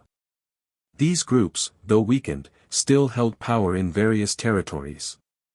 They were not easily swayed by Aranda's promises. For them, the fall of their leader was a bitter pill to swallow, and many of them felt abandoned, betrayed by the man who had once been their guiding light. Aranda recognized that these factions posed a serious threat to his rule, but he also knew that some of them could be useful allies if handled correctly. Rather than using force immediately, Aranda took a different approach. He invited leaders from these rival factions to meetings, private, intimate settings where he could speak to them one-on-one. He knew that their loyalty had been built on the myth of El Fantasma's invincibility, and that with his death, they were uncertain about what would come next. Aranda offered them a deal. He would not punish them for their past allegiances, and in return, they would pledge their loyalty to him and contribute to the rebuilding of the River Pact under his leadership. It was a calculated risk, but one that paid off. Many of the old guard, seeing the writing on the wall, decided to throw their support behind Aranda. They understood that the world was changing and that aligning with him now was the best way to preserve their power and influence in the new regime. However, not everyone was so easily swayed. Some, still loyal to El Fantasma, refused to bend the knee to the new ruler. Aranda knew that these individuals would have to be dealt with more forcefully. Their defiance would not be tolerated. As Aranda navigated the political intricacies of the River Pact, he found himself becoming more than just a leader of a criminal empire. He was now the face of the future of the underworld. His vision was clear: he would consolidate power, rebuild the River Pact into a more unified and powerful force, and expand its influence far beyond its current borders. But achieving this vision would not be easy. There would be more battles to fight, both internal and external. His rule would be challenged from every direction, and the loyalty of his supporters would constantly be tested. In the underworld, there was always someone waiting to take your place, someone waiting for you to slip. But Aranda was undeterred. He had already shown that he was more than capable of overcoming obstacles, and he was determined to prove that his rule was more than just a flash in the pan. The River Pact had survived for decades, through countless power struggles, wars, and betrayals. And now, under his leadership, it would thrive once more.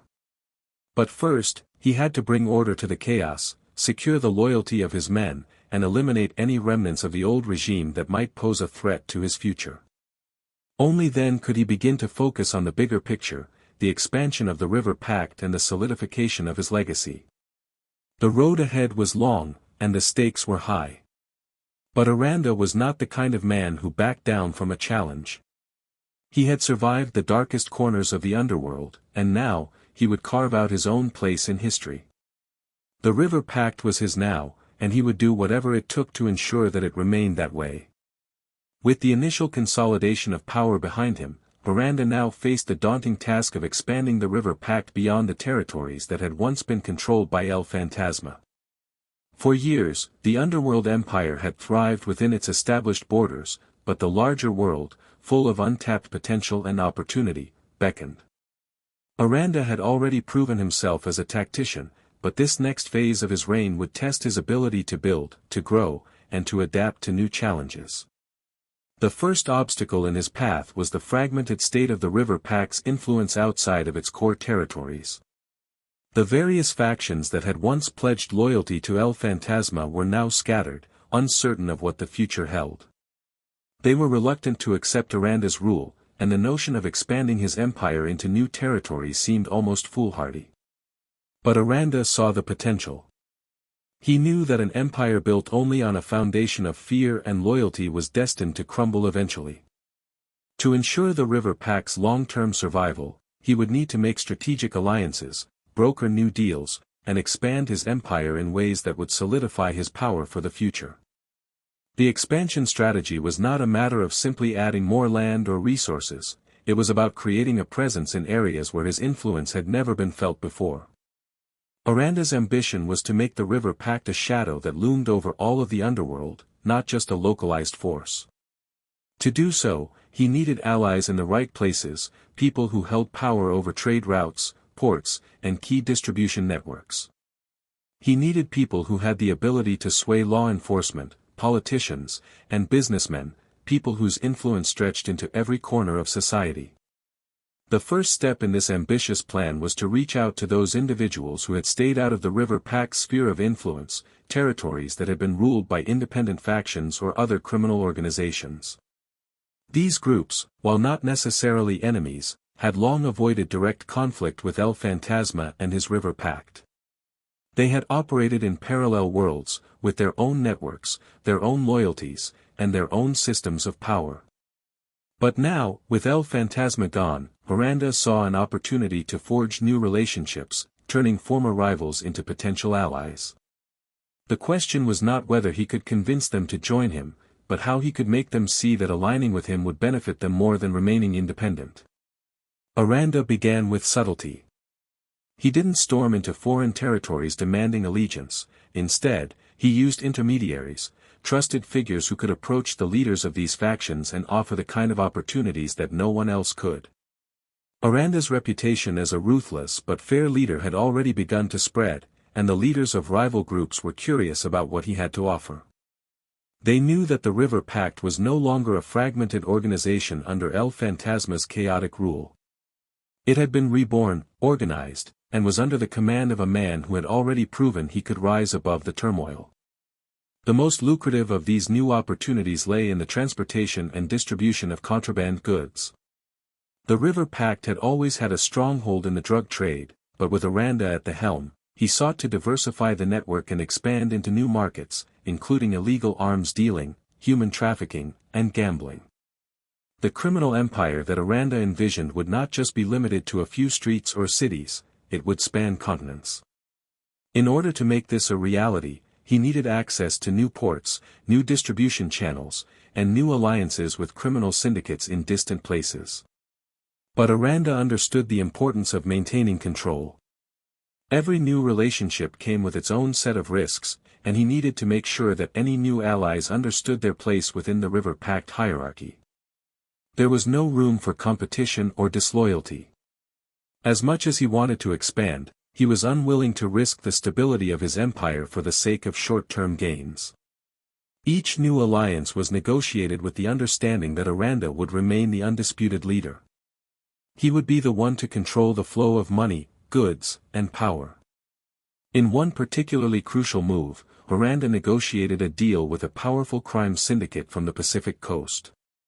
This syndicate controlled a series of key shipping lanes, the very lifeblood of the illegal trade in the region. Without access to these shipping routes, Aranda's ambitions would have been severely limited. But the syndicate's leader was a man known for his distrust of outsiders, a man who had no interest in becoming entangled in the power struggles of distant territories. It took months of careful maneuvering, using both diplomacy and coercion, to bring the leader to the negotiating table. But in the end, Aranda offered him a deal he couldn't refuse: access to the River Pact's vast network of suppliers in exchange for full cooperation in securing the shipping lanes. In return, Aranda promised not only a share of the profits but also a powerful position within the new underworld hierarchy that he was building. The deal was sealed with an unspoken understanding: Aranda's word was law, and any betrayal would be met with swift and brutal retribution. As Aranda's reach extended into new territories, his empire began to take shape as a network of interconnected regions, each with its own leader, but all bound by loyalty to him. This decentralization allowed the River Pact to operate more efficiently, with each territory governed by a local figure who understood the intricacies of the region. These lieutenants were given power to run their areas, but they knew that Aranda's influence loomed over them. In return, Aranda provided them with resources, protection, and access to the broader network of the River Pact. But the expansion didn't come without its challenges. Rival organizations, sensing the rise of a new power in the underworld, began to respond in kind. Some sought to challenge Aranda's influence directly, while others attempted to cut off his supply lines, making it harder for him to maintain control over his expanding empire. In response, Aranda had to tighten his grip, deploying his enforcers to quell any uprisings and to remind his enemies that resistance would not be tolerated. His rule had been established through careful calculation and strength, but it was now time to show the world that the River Pact under Aranda was untouchable. Aranda's leadership was marked by a relentless focus on the future. He knew that every move he made now had to be part of a larger strategy. The River Pact was no longer just an empire of crime, it was becoming a global force. In order to secure its future, Aranda needed to ensure that the power structure he had created would endure beyond his lifetime. He began to think about succession, about who would carry on the legacy of the River Pact when he was gone. But for now, that was a distant thought. The present demanded his full attention. The expansion of the River Pact was a delicate balance of power, alliances, and control. With every new alliance, Aranda secured more territory, more influence, and more wealth. But it also meant more risks, more enemies, and more challenges. The world of organized crime was never static, and Aranda knew that he could never rest on his laurels. The stakes were higher now, and the path to domination was paved with both opportunities and dangers. But as Aranda looked out over the expanse of his growing empire, he knew that the River Pact had entered a new era, one where his influence would stretch farther than ever before. As Aranda's power continued to grow, so did the complexity of the empire he was building. What had once been a network of loosely connected factions under El Fantasma had now become a formidable, highly organized organization with influence spreading beyond the borders of the River Pact's original territories. The next phase of Aranda's rule required not only expanding his reach but also securing his legacy. His ambition was clear: he didn't just want to control the underworld, he wanted to redefine it. He wanted the River Pact to be a dynasty, an institution that would outlast him, a force so deeply embedded in the global criminal fabric that its influence would be felt for generations. But with growth came the inevitable tension that accompanies any empire. There were more resources to manage, more territories to govern, and more rivals who were watching Aranda's rise with growing suspicion and envy. The once decentralized power structure that had served him so well was beginning to show signs of strain. As territories expanded, Aranda found himself managing a delicate balance, keeping the loyalty of his lieutenants while ensuring that their growing influence didn't eclipse his own. After all, loyalty was not just about obedience, it was about trust. And in the world of organized crime, trust was always in short supply. One of Aranda's greatest challenges during this period was maintaining control over the different factions within his own empire. Each region of the River Pact had its own personality, its own set of rules, and its own leaders who had been raised with a different understanding of power. While Aranda had built his power on a foundation of strength and respect, many of his lieutenants had come up through the ranks by manipulating fear and playing on the weaknesses of others. For them, the idea of a more unified, organized system was a threat to their own autonomy. This disparity in leadership styles created friction within the organization. Aranda's vision of a more structured, hierarchical empire clashed with the entrenched loyalties of his lieutenants, who saw their power as something earned through their own efforts and who resented any hint of outside control. While most of them were loyal to Aranda, they were not without their ambitions. Some of them even began to jockey for more influence within the organization, testing the limits of Aranda's tolerance. Despite these internal struggles, Aranda maintained a calm and steady hand, knowing that the loyalty of his men could not be guaranteed by force alone. The key to maintaining order, he realized, lay in understanding the motivations of his lieutenants and using their desires to his advantage. He didn't need to crush their ambitions, he needed to redirect them. Instead of creating enemies within his ranks, he began to channel their aspirations into projects that would benefit the River Pact as a whole. One such project was the establishment of a training program for new recruits, a program that would ensure that all members of the River Pact were loyal to the organization and to Aranda himself. These recruits would not only be trained in the practical aspects of the criminal trade, but also in the philosophy of the River Pact, unity, loyalty, and respect. Aranda understood that the success of his empire depended not just on controlling the present but on shaping the future. This initiative, however, was not without its challenges. The older lieutenants, those who had risen through the ranks by traditional methods, viewed the idea of formal training with suspicion. They feared that Aranda's desire for a more organized structure would strip them of their power and their ability to run their territories as they saw fit. But Aranda, ever the tactician, assured them that this new system would only strengthen the River Pact in the long run. He promised that those who helped implement the program would be rewarded with even greater authority, while those who resisted would see their power diminish as the new generation of trained recruits took their place. At the same time, Aranda understood the importance of maintaining the mythos of the River Pact. While he was focused on bringing stability and order to the organization, he knew that the legend of the River Pact, its ruthlessness, its mystique, and its fearsome reputation, was just as important as its actual structure. To keep the myth alive, Aranda had to ensure that his enemies continued to fear the name of the River Pact. He couldn't afford to let his empire become complacent. He needed to maintain an air of invincibility. To do this, he launched a series of covert operations against rival organizations. These operations, carried out by his most trusted lieutenants, were designed to send a clear message to the rest of the criminal world: the River Pact was not just a powerful force, it was an untouchable one. By striking fear into his enemies, Aranda could secure the peace necessary for his expansion, and his lieutenants would see that the power they held was not a right, it was a privilege that could be stripped away at a moment's notice. But the need for ruthless action didn't stop with external enemies. Aranda also began to make moves within his own ranks, eliminating those who threatened to destabilize his empire. A few of his most trusted men, those who had risen to prominence during the early days of his rule, began to show signs of disloyalty.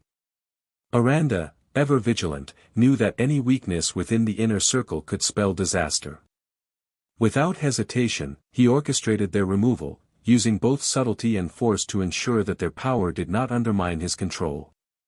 The purging of disloyal elements from the River Pact was a delicate process, one that required careful planning and an understanding of the dynamics of power. Aranda's ability to remain calm and decisive in these situations further solidified his reputation as a leader who was both powerful and fair, a man who would do whatever it took to maintain the stability of his empire. By the time he had solidified his internal control, Aranda was no longer just a leader of the River Pact, he had become its heart and soul. He was the driving force behind the organization's continued growth and success. As Aranda's empire grew, so did the complexity of maintaining control over such vast territories.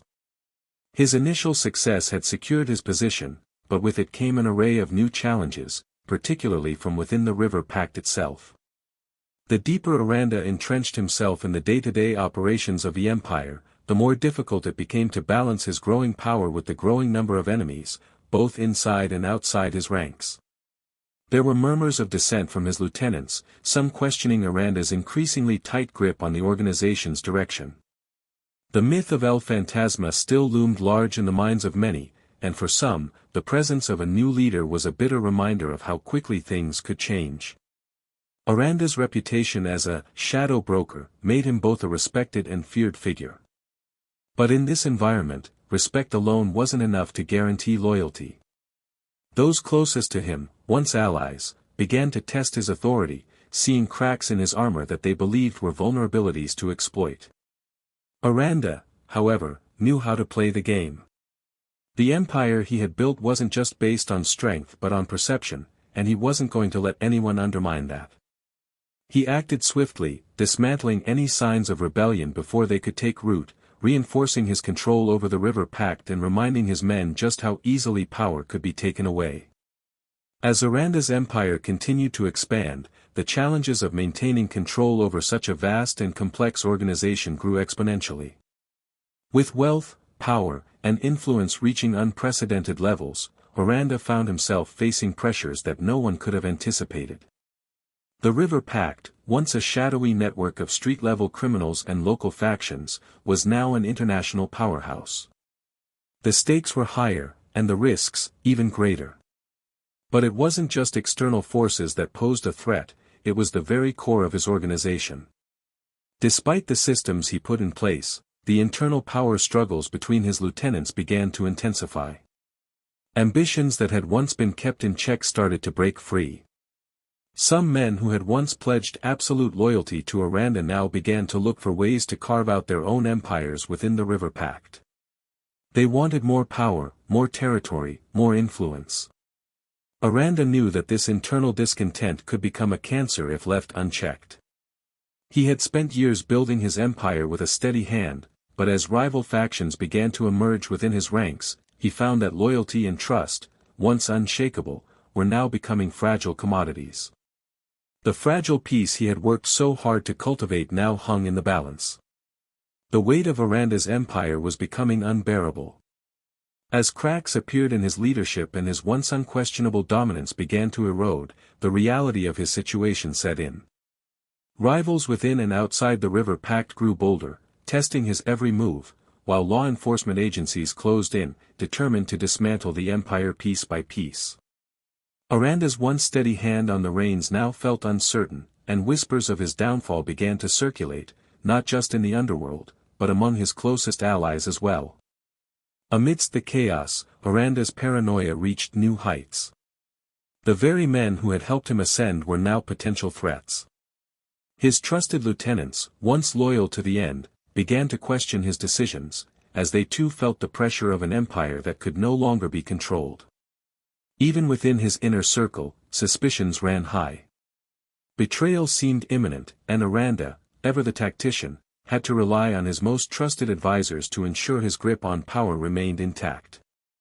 But as time wore on, it became clear, no empire, no matter how grand, could survive forever without eventually collapsing under its own weight. The River Pact, once a shadowy force of unprecedented power, was now on the brink of unraveling, and Aranda's greatest battle lay ahead.